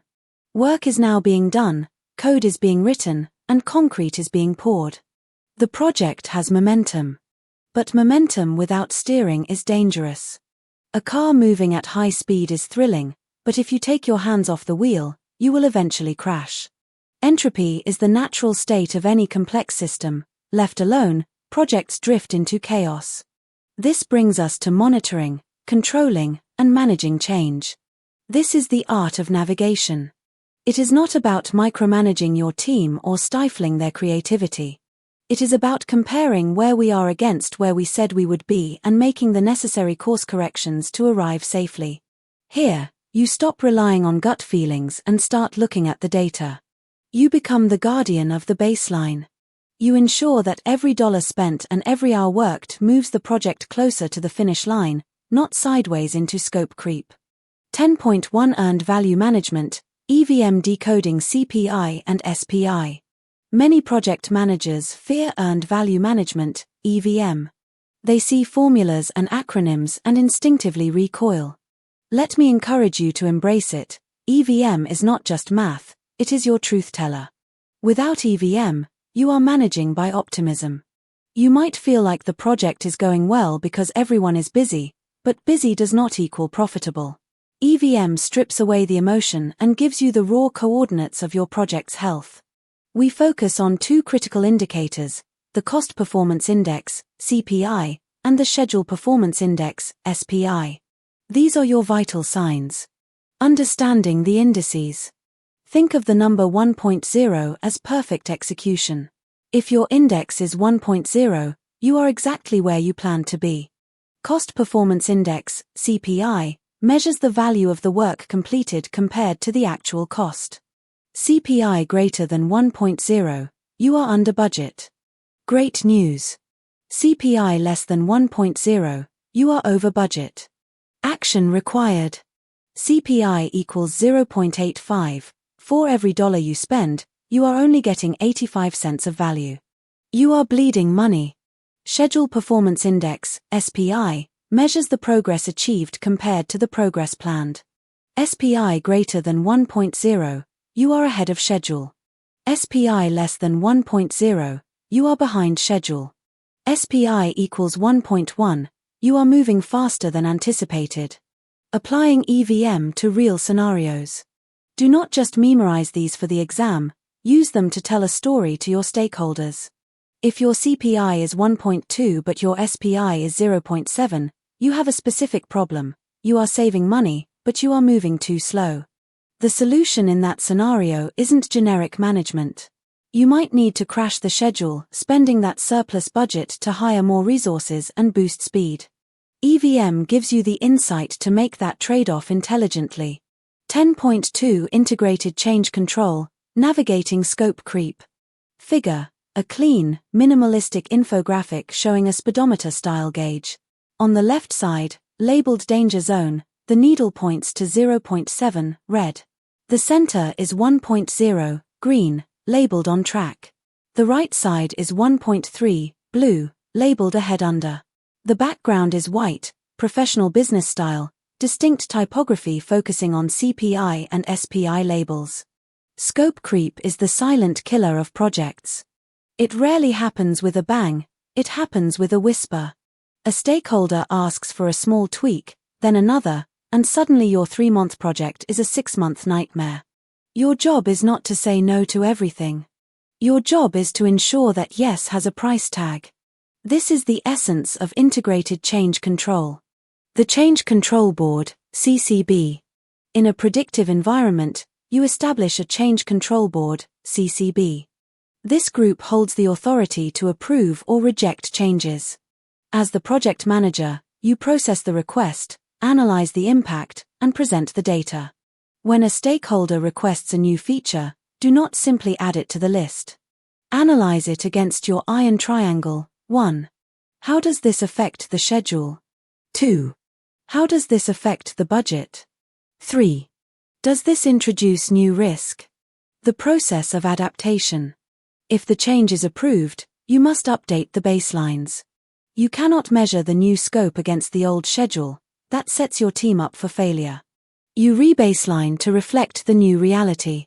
In agile environments, this looks different, but the principle remains. The product owner manages the backlog. New requirements are swapped in, but lower priority items must be swapped out to maintain the timeline. Remember, Unmanaged change is chaos. Managed change is adaptation. Be the gatekeeper who ensures every change adds real business value rather than just vanity features. 10.3 Monitoring risks and validating assumptions. In the planning phase, we identified risks and wrote them down. But a risk register is not a souvenir to keep in a drawer, it is a living document. The world changes while you work. Some risks you feared will never materialize, and new threats will emerge from the shadows. You must constantly scan the horizon. The risk review. Schedule regular risk audits. Ask your team, is this risk still relevant? Has the probability changed? If a risk probability drops to 0, close it out. This boosts morale by showing the team that uncertainty is decreasing. You must also monitor your reserves. You set aside contingency reserves for known unknowns. If you are halfway through the project and haven't used any reserves, you might be able to release that budget back to the company or use it to improve quality. Validating assumptions. Every project is built on assumptions, e.g., the server will be delivered in 2 weeks or the price of steel will remain flat. During the monitoring and controlling phase, you must validate these. If an assumption proves false, it instantly becomes a risk or an issue. Catching a false assumption early is a minor correction. Catching it late is a crisis. 10.4 Dashboard reporting and presenting status to leadership. Figure, a conceptual illustration of a radar sweep screen. The background is dark blue. Bright green blips represent risks. A central line scans clockwise. Some blips are fading out, risks retiring, while a new, sharp red blip is appearing at the edge, new risk emerging. High-tech, clean lines, representing vigilance. You have the data. You have the EVM numbers. You have the risk status.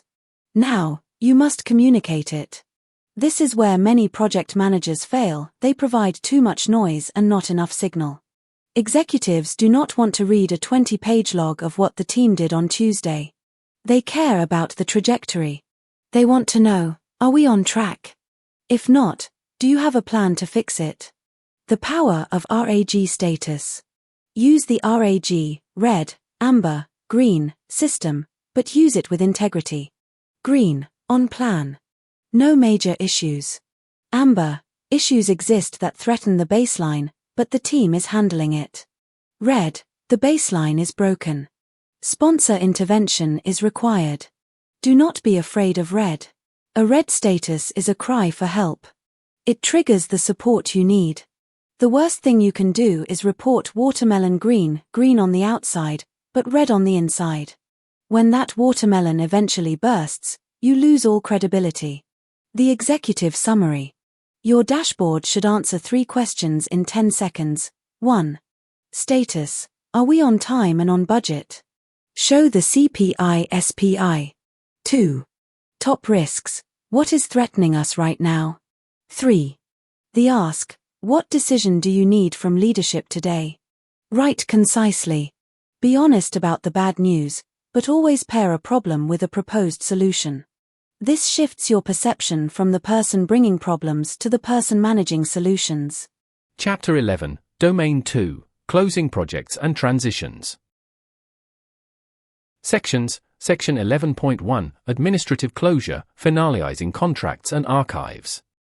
Section 11.2, The Retrospective, Capturing Lessons Learned for Future Success.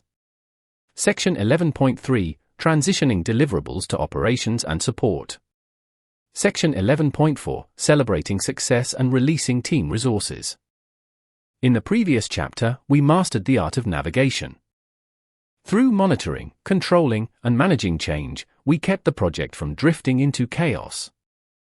We tracked performance against baselines and steered the ship through the turbulent waters of execution. Now, the destination is in sight.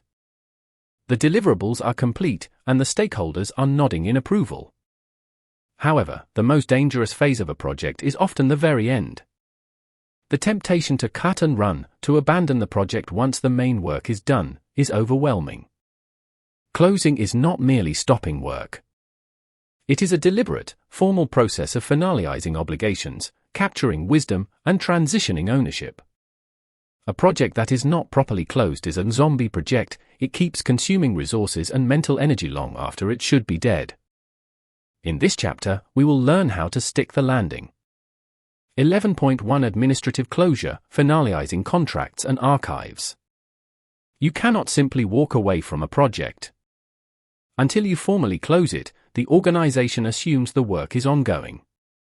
Administrative closure is the legal and procedural termination of the project. It turns the current project into past history. The first step is often the most critical, financial and contractual closure.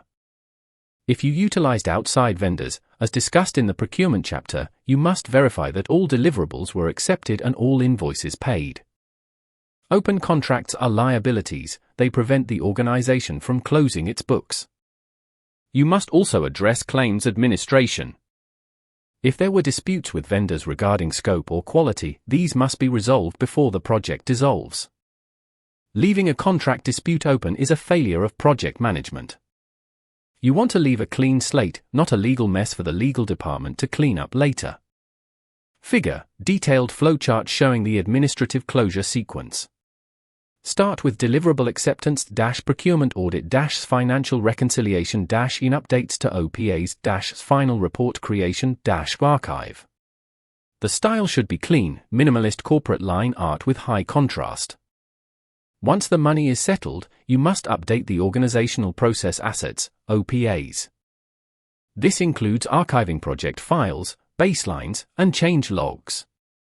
Imagine you are the project manager for the next similar project.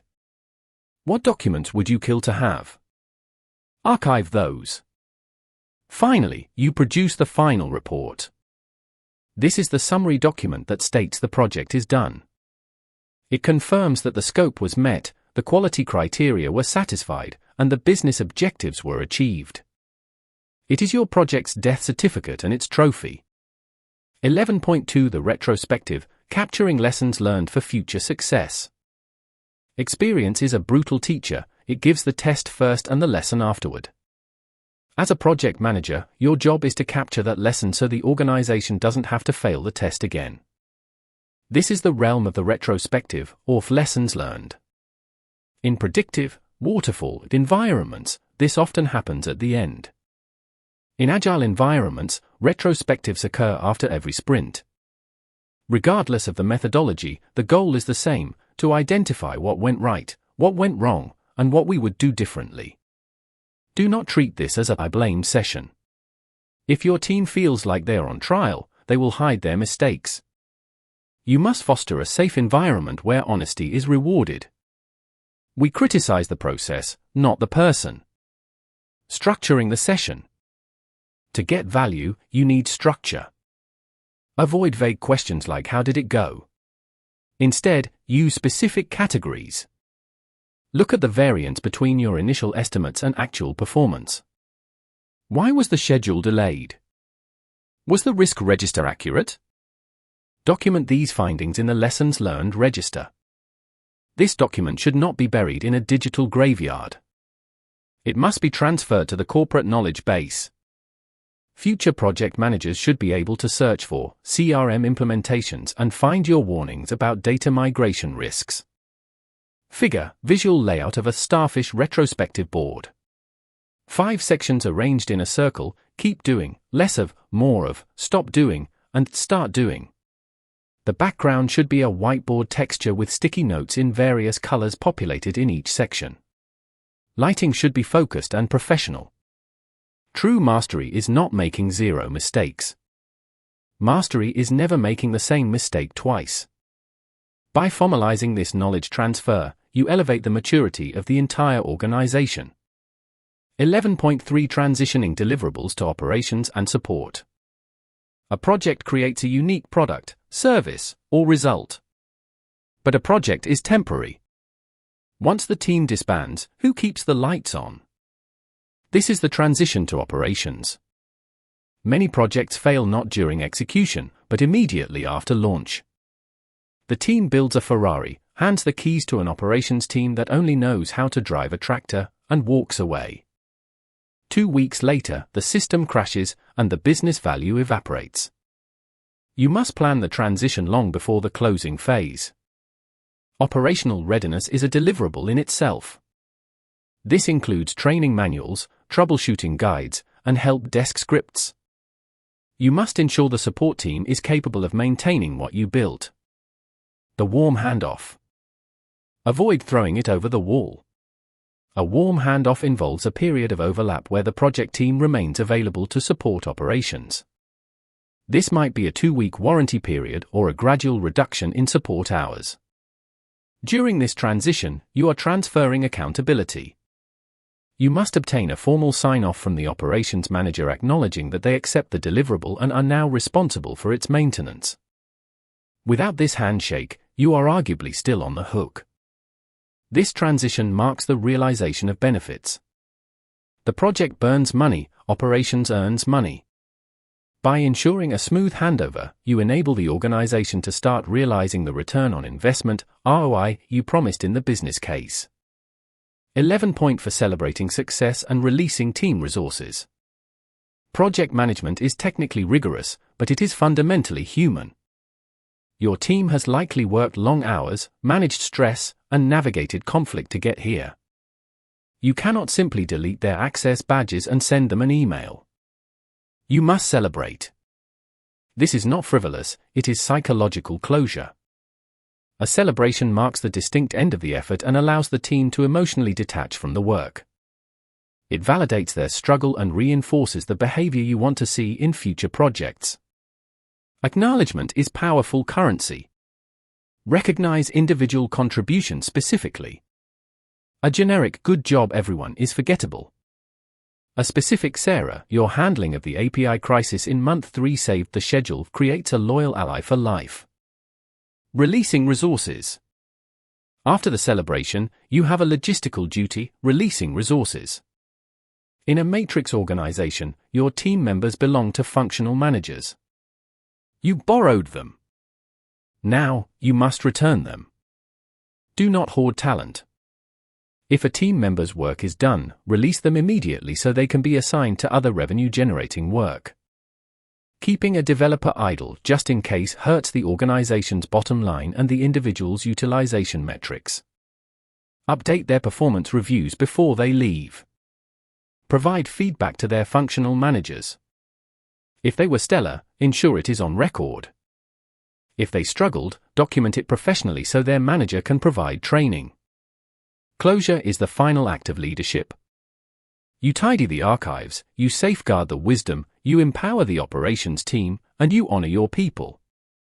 When you do this well, you don't just finish a project, you build a reputation as a leader who delivers value, end to end.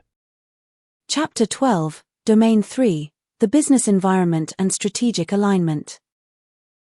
Sections, Section 12.1, Compliance Management, Regulatory and Legal Constraints. Section 12.2, Delivering Business Value and Benefits Realization. Section 12.3, Supporting Organizational Change and Culture Shifts. Section 12.4, Aligning Project Outcomes with Strategic Goals. In the previous chapter, we closed the project. We finalized the deliverables, archived the records, and celebrated the team's success. We shut down the machinery of execution and transitioned the product to operations. In many ways, that felt like the end of the story. However, for the project management professional, PMP, finishing the work is only half the equation. The other half is understanding why the work existed in the first place. A project can be delivered on time and on budget, yet still fail miserably if it creates no value or violates the law. Domain 3 shifts your perspective from the microscopic view of tasks and schedules to the macroscopic view of the organization. You are no longer just a builder, you are a business leader. This domain represents about 8% of the PMP exam, but it represents 100% of your long-term career viability. In this chapter, we explore the external forces that shape our projects. We will navigate the legal constraints of compliance, the pursuit of genuine business value, the turbulence of organizational change, and the critical need for strategic alignment. 12.1 Compliance Management, Regulatory and Legal Constraints. Compliance is often viewed as a headache. Many project managers see regulations as bureaucratic red tape designed to slow down innovation. This mindset is dangerous. You must reframe compliance not as a barrier, but as the foundational bedrock of your project's legitimacy. If your project violates a law, a safety standard, or a data privacy regulation, the schedule and budget become irrelevant. The project will be shut down, and the organization could face existential threats. Compliance is the guardrail that keeps the project on the road. As a PMP, you must identify these constraints during the initiation phase. You cannot retrofit compliance halfway through execution. Whether it is GDPR for software, OSHA for construction, or HIPAA for healthcare, these non-functional requirements dictate the boundaries of your scope. Integrating compliance into the plan. Do not treat compliance tasks as separate from the real work. They are integral to the work breakdown structure, WBS. A compliance audit is a deliverable just as much as a software module or a concrete foundation. You must also recognize that compliance is dynamic. Laws change, and internal policies evolve. Your risk management plan must account for potential regulatory shifts that could impact your project mid-flight. When you embrace compliance, you protect your organization's reputation. You prove that you are a responsible steward of the company's resources. It creates a sense of safety for your stakeholders, knowing that the project is built on solid legal ground. Figure: a detailed schematic showing a compliance filter funnel. At the top, raw project requirements enter. They pass through layers labeled government regulations, industry standards, and internal policies. The output at the bottom is validated scope. The style is clean, isometric vector art with a blue and gray color palette, emphasizing structure and filtration. 12.2 Delivering business value and benefits realization. There is a profound difference between an output and an outcome. An output is what the project produces: a software update, a bridge, or a marketing campaign. An outcome is the value that output creates: increased revenue, reduced traffic, or higher brand awareness. Too many project managers obsess over outputs. They celebrate when the code is deployed, even if nobody uses it. This is the on-time, on-budget failure. Your job is to drive business value, not just to tick boxes on a schedule. Value can be tangible, like monetary assets or market share. It can also be intangible, such as brand recognition, public benefit, or strategic alignment. Understanding what constitutes value for your specific project is the first step in benefits realization. The Benefits Management Plan. The Benefits Management Plan is your roadmap for value. It defines how and when the benefits of the project will be delivered. Unlike the project deliverables, which are usually finished at the end, benefits often accrue over time, sometimes long after the project team has disbanded. You must constantly measure progress against the business case. If the market shifts and your project no longer offers the intended value, you must be brave enough to raise a flag. Sometimes, the most valuable thing a project manager can do is recommend canceling a project that no longer serves a purpose. Aspect output focus, the what; outcome focus, the why. Always ask yourself, if we finish this perfectly, will the business actually be better off? If the answer is ambiguous, you need to revisit the business case immediately. 12.3 Supporting organizational change and culture shifts. Projects are, by definition, agents of change. When you implement a new system or process, you are disrupting the status quo. While the technical side of this change might be easy, the human side is often messy and resistant. Culture eats strategy for breakfast. You can design the most efficient process in the world, but if the organizational culture opposes it, the project will fail. People naturally fear the unknown, and your project represents uncertainty to the end users. Change management is the art of preparing, equipping, and supporting individuals to adopt change. It is not strictly the PM's job to be the change manager, but you must understand the mechanics of organizational impact to ensure your deliverables are accepted. Navigating the emotional curve. You must anticipate resistance. It is not a sign of disrespect, it is a human reaction to disruption. Your role is to communicate the vision clearly. Explain the why behind the change before you explain the how. Engage stakeholders early to assess the organization's readiness for change. If the culture is currently toxic or fatigued from previous initiatives, you may need to adjust your implementation strategy. Pushing too hard against a rigid culture usually results in the project breaking, not the culture. Be the bridge between the technical solution and the human reality. When you acknowledge the difficulty of change and provide support, you transform users from resistors into champions. Figure, an illustrative chart depicting the Satir change model. It shows a performance line that dips into a chaos valley after a foreign element, the project, is introduced, before rising to a new status quo that is higher than the start. The lighting is soft, highlighting the growth trajectory. Labels include late status quo, resistance, integration, and new status quo. 12.4 Aligning project outcomes with strategic goals. Every project should be a golden thread connected to the organization's strategic goals. If the company's strategy is to become a low-cost provider, a project to build a luxury product line is likely a misalignment. Projects are the vehicle for executing strategy. Executives set the destination, strategy, and portfolios, programs, and projects are the engines that get us there. If your project is disconnected from that strategy, it is an orphan likely to be underfunded and deprioritized. You must understand your organization's SWOT analysis, strengths, weaknesses, opportunities, threats. How does your project exploit a strength or mitigate a threat? If you cannot answer that, you are flying blind. The project manager as strategic advisor. Don't just take orders, understand the mission. When you understand the strategic intent, you can make better trade-off decisions. For example, if speed to market is the strategic priority, you might sacrifice some scope to launch early.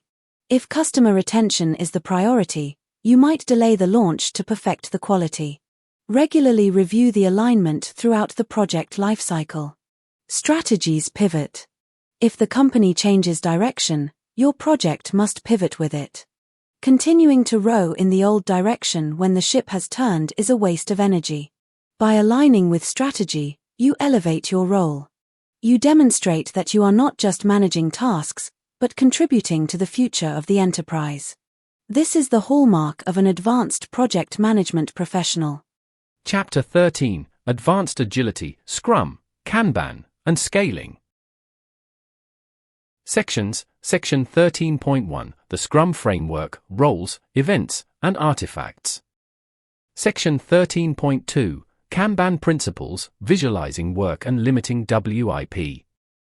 Section 13.3, XP and Lean, Engineering Practices for Quality. Section 13.4, Scaling Agile, Basics of SAFe, LESS, and DA. In the previous chapter, we zoomed out to the organizational level.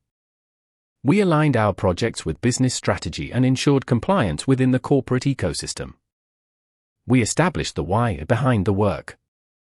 Now, we must master the how in environments defined by uncertainty. The traditional, predictive methods we discussed earlier act like a train on a track, efficient and powerful, provided the destination doesn't change. But the modern business landscape is rarely a straight line, it is a rugged terrain. To navigate this, you need an off-road vehicle. This is the domain of adaptive life cycles. In this chapter, we move beyond the Agile Manifesto's philosophy into the hard mechanics of agility. We will dissect the structured rhythm of Scrum, the fluid efficiency of Kanban, the engineering rigor of XP, and the complex architecture of scaling. 13.1 The Scrum Framework, Roles, Events, and Artifacts. Scrum is not a methodology, it is a framework. Think of it as a skeleton. It provides enough structure to hold the project upright, but leaves enough room for the muscles, the team, to move freely. It relies on transparency, inspection, and adaptation. For the PMP candidate, understanding Scrum is non-negotiable. It is the most widely used Agile framework, and the exam treats its specific terminology as standard vocabulary. Roles, the separation of concerns. Scrum defines three distinct accountabilities. Unlike traditional hierarchies, these are not job titles but specific roles played to ensure balance. The product owner, PO, the voice of value. The PO is responsible for maximizing the value of the product. They manage the product backlog, deciding what gets built and in what order. They protect the team from stakeholder noise but must answer to the business for the ROI. The Scrum Master, the servant leader. They own the process, not the product or the team. They coach the team on Scrum theory, remove impediments, blockers, and facilitate events. They are not a project manager, they do not assign tasks. They clear the path so the team can run. The developers, the creators. This includes anyone doing the work, coders, testers, writers, or designers. In Scrum, there are no subtitles. They are self-organizing and cross-functional, meaning the team collectively has all the skills necessary to turn a backlog item into a finished increment. Events, the heartbeat of delivery. Figure, a clean, minimalist infographic showing the Scrum team triangle. Top point, product owner, labeled value maximizer. Bottom left, Scrum Master, labeled process guardian. Bottom right, developers, labeled value creators. Arrows circulate between them representing collaboration, not command and control. Style, modern corporate vector, blue and gray palette. Scrum replaces ad hoc meetings with 5-timed events to create regularity and minimize the need for other meetings. The sprint, a fixed time box, usually 1 to 4 weeks, where the work happens. Once a sprint begins, its duration is fixed. It is a container for all other events. Sprint planning, the team collaborates to decide what can be delivered in the upcoming sprint and how that work will be achieved.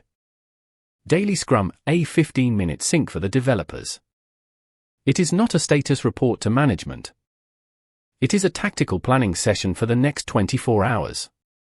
Sprint review, held at the end of the sprint to inspect the outcome. The team demonstrates the working product to stakeholders. It is a collaborative working session, not just a presentation.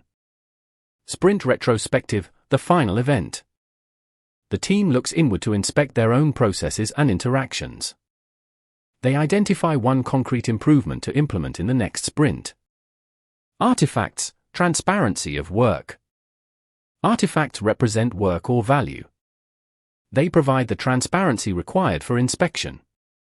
Product backlog, an emergent, ordered list of what is needed to improve the product. It is never complete. Sprint backlog, the set of product backlog items selected for the sprint, plus a plan for delivering them. Increment, the sum of all product backlog items completed during a sprint and the value of the increments of all previous sprints. It must be in usable condition. 13.2 Kanban principles, visualizing work and limiting WIP. While Scrum relies on time-boxed iterations, Kanban relies on continuous flow. Originating from lean manufacturing, specifically Toyota, Kanban is about efficiency, reducing waste, and visualizing the invisible work of knowledge. The core philosophy of Kanban is simple: stop starting and start finishing. Visualizing the workflow. You cannot manage what you cannot see. In knowledge work, tasks are hidden inside hard drives and email inboxes. A Kanban board makes this work physical. Columns on the board represent the states of your workflow, e.g., to do, design, develop, test, done.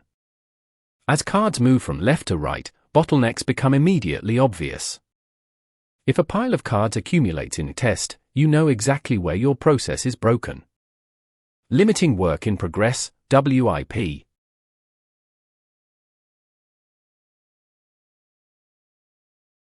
This is the most counterintuitive yet powerful concept in Kanban. We often believe that to get more done, we must start more work. Kanban proves the opposite. Every time you switch contexts between tasks, you lose cognitive efficiency. By placing a hard limit on how many items can be in a specific column, e.g., only 3 items in a development, you force the team to focus. When the limit is reached, no new work can be pulled in. The team must swarm to finish the current work or help clear a bottleneck downstream. This changes the culture from staying busy to delivering value. Feature Scrum Kanban. 13.3 XP and Lean, engineering practices for quality. Scrum and Kanban manage the flow of work, but they do not tell you how to do the work. This is where extreme programming, XP, and Lean enter the picture. For the PMP, these represent the pursuit of technical excellence. Extreme programming, XP. XP takes good software engineering practices and turns the dial up to 10. It emphasizes customer satisfaction and software quality above all else. While Scrum focuses on management, XP focuses on the craft.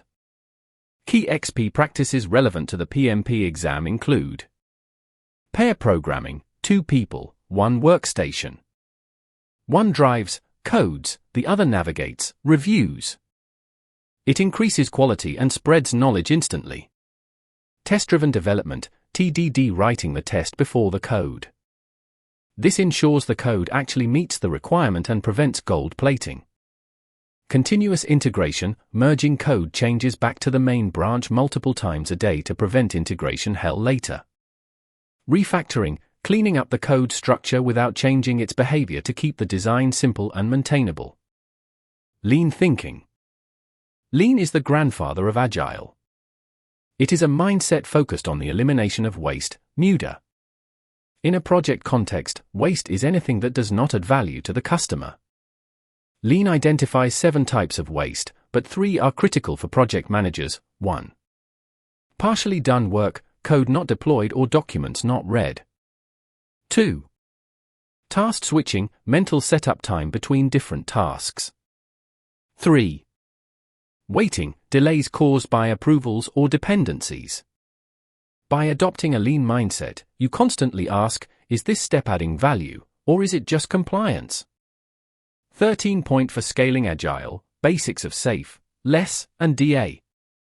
Eventually, your project may outgrow a single team. When you have 100 people working on one product, a single daily stand-up is impossible. This is the challenge of scaling Agile. Scaling is difficult because it adds complexity. The goal is to scale the output without scaling the bureaucracy. Scaled Agile Framework, SAFe. SAFe is the heavyweight champion of scaling. It is highly structured, prescriptive, and popular in large enterprises. It adds layers above the team level, such as the program and portfolio levels. SAFe uses the Agile Release Train, ART, a team of Agile teams, 50 to 125 people, that plan, commit, and execute together. It synchronizes alignment and delivery on a fixed cadence, much like a train schedule. Large-scale Scrum, LESS. LESS is the minimalist approach. Its motto is less is more. It attempts to apply the basic principles of Scrum to multiple teams without adding heavy layers of management. In LESS, multiple teams work on the same product backlog with one product owner. They coordinate directly with each other rather than through a hierarchy of managers. It relies on high-trust, high-capability teams. Disciplined Agile, DA. Acquired by PMI, Disciplined Agile is not a framework but a toolkit. It is agnostic and pragmatic. DA recognizes that every organization is different. Instead of prescribing a specific method, DA asks you to look at your context, team size, geographic distribution, regulatory requirements, and choose your way of working. Wow! It combines the best of Scrum, Kanban, SAFe, and traditional Waterfall into a hybrid decision tree. Summary. In this chapter, we moved from high-level strategy to the tactical engines of delivery. We explored Scrum as a rhythmic framework for complex work, Kanban as a flow-based system for efficiency, and XP as a standard for quality. We also acknowledged that success often breeds growth, requiring us to scale these practices using frameworks like SAFe, LESS, or the PMI-aligned Disciplined Agile.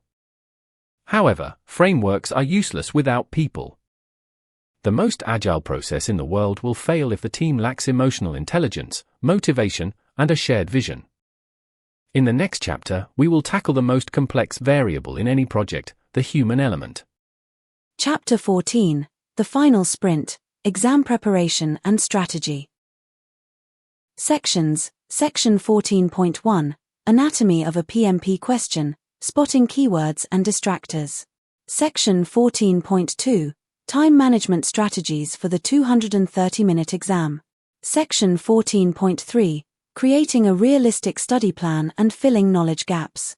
Section 14.4, Final thoughts, Staying calm and confident on test day. We have traversed the entire landscape of project management. We navigated the predictive waters of the process groups, from the initial charter to the final transition. We pivoted to the adaptive flexibility of Agile, Scrum, and Kanban. You now possess the knowledge required to manage projects in the real world. However, there is one final obstacle standing between you and the PMP credential, the exam itself.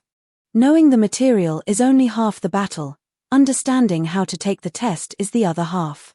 The PMP exam is not merely a test of memory, it is a psychometric assessment of your judgment, stamina, and ability to apply the PMI mindset under pressure.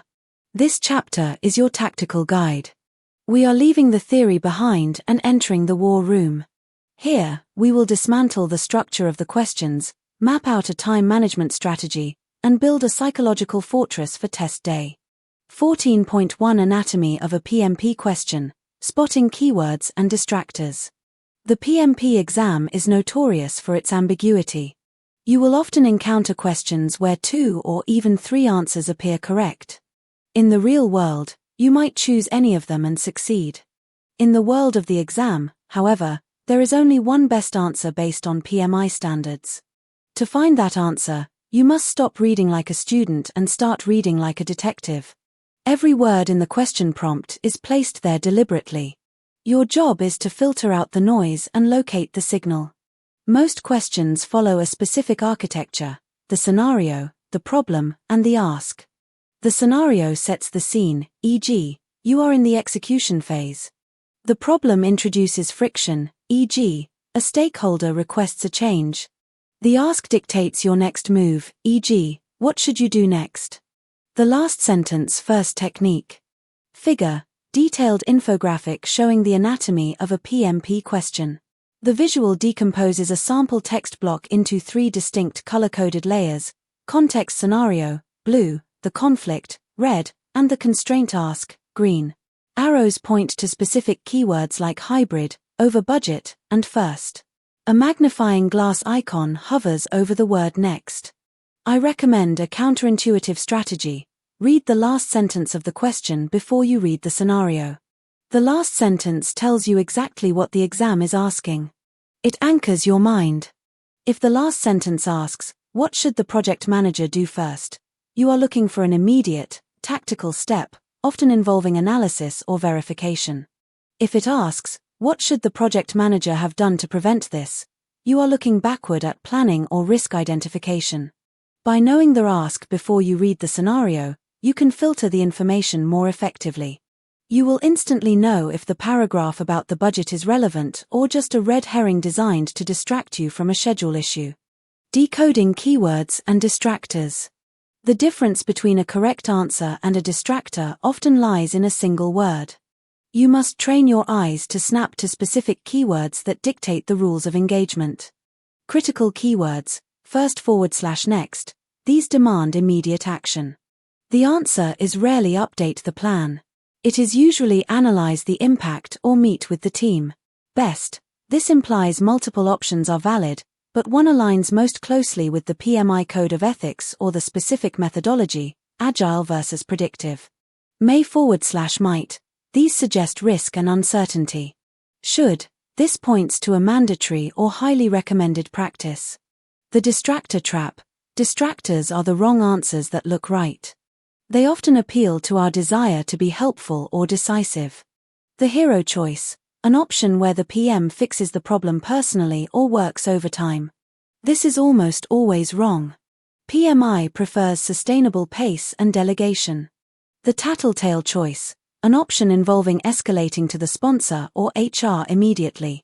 This is usually wrong. You must try to solve the issue locally first. The rubber stamp choice, an option that simply says update the issue log without taking action to resolve the issue. 14.2 Time management strategies for the 230-minute exam. The PMP exam consists of 180 questions to be completed in 230 minutes. That creates a math problem. You have approximately 76 seconds per question. While that sounds sufficient, fatigue is a compounding factor.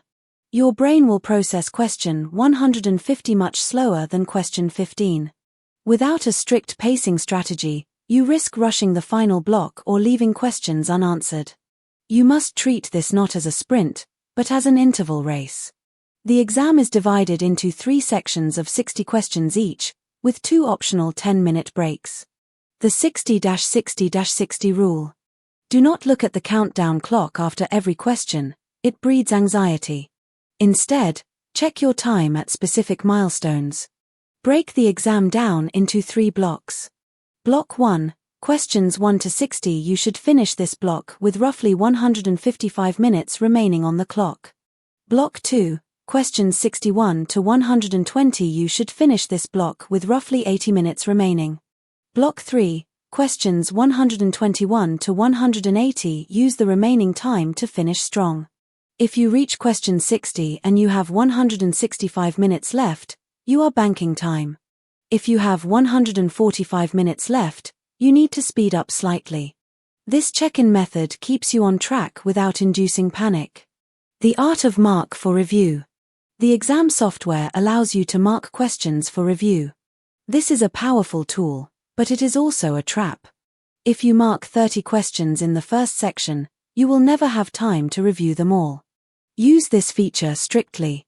If you read a question and have absolutely no idea, pick your best guess, mark it, and move on immediately. Do not stare at the screen for 3 minutes. Momentum is your friend. If you are 80% sure, choose the answer and do not mark it. Trust your gut. Second guessing leads to changing correct answers to incorrect ones more often than the reverse. 14.3 Creating a realistic study plan and filling knowledge gaps. Relying on passive reading is the most common mistake candidates make. You cannot learn to swim by reading a book about hydrodynamics, and you cannot pass the PMP by simply highlighting text. Your final study plan must be active. It requires shifting from input, reading watching, to output, testing solving. The simulation phase. In the final weeks leading up to the exam, your primary activity should be taking practice exams. However, taking the test is only half the work. The real learning happens during the review. For every 50 questions you answer, spend at least 1 hour analyzing the results. Do not just look at your score. Look at every question you got wrong and ask why. The root cause of errors. 1. Knowledge gap. You didn't know the concept, e.g., you forgot the formula for TCPI. Remedy. Go back to the specific chapter and study. 2. Logic gap. You knew the concept but applied it wrong, e.g., you chose a predictive solution for an agile scenario. Remedy. Review the PMI mindset. 3. Reading error. You missed the word not or except. Remedy. Slow down and read out loud in your head. A sample 4-week countdown. If you are 1 month out from your exam date, your schedule should shift intensity. Timeline primary focus key activity. 14.4 Final thoughts. Staying calm and confident on test day. Figure. A clean, minimalist calendar view titled The Final Sprint. It visually depicts a tapering of volume but an increase in intensity. Week 4 shows large blocks of study. Week 1 shows smaller blocks labeled review and rest, culminating in a gold star labeled exam day. The night before the exam, close the books. You cannot cram for the PMP. The exam tests your judgment, and judgment requires a rested mind. On the morning of the test, expect to feel nervous. This is a biological response to a challenge. Do not interpret it as a sign of weakness. Remind yourself that you have prepared. You have mastered the processes, understood the agile ceremonies, and internalized the ethical codes. The servant leader mindset. If you find yourself stuck on a difficult question, close your eyes for a second and reset to the default servant leader setting. Ask yourself, what would a kind, collaborative, and proactive leader do in this situation? They would not blame others. They would not ignore the problem. They would engage the team. They would analyze before acting. Usually, the answer that aligns with that persona is the correct one. You are ready. You have put in the work, managed the scope of your study, and mitigated the risks of failure. Now, execute the plan. Walk into the exam center, or log in, with the authority of a project management professional. See you on the other side. Thank you so much for watching. If you found this video helpful, please don't forget to like, share, and subscribe, and turn on the notification bell so you don't miss future tutorials. See you in the next video.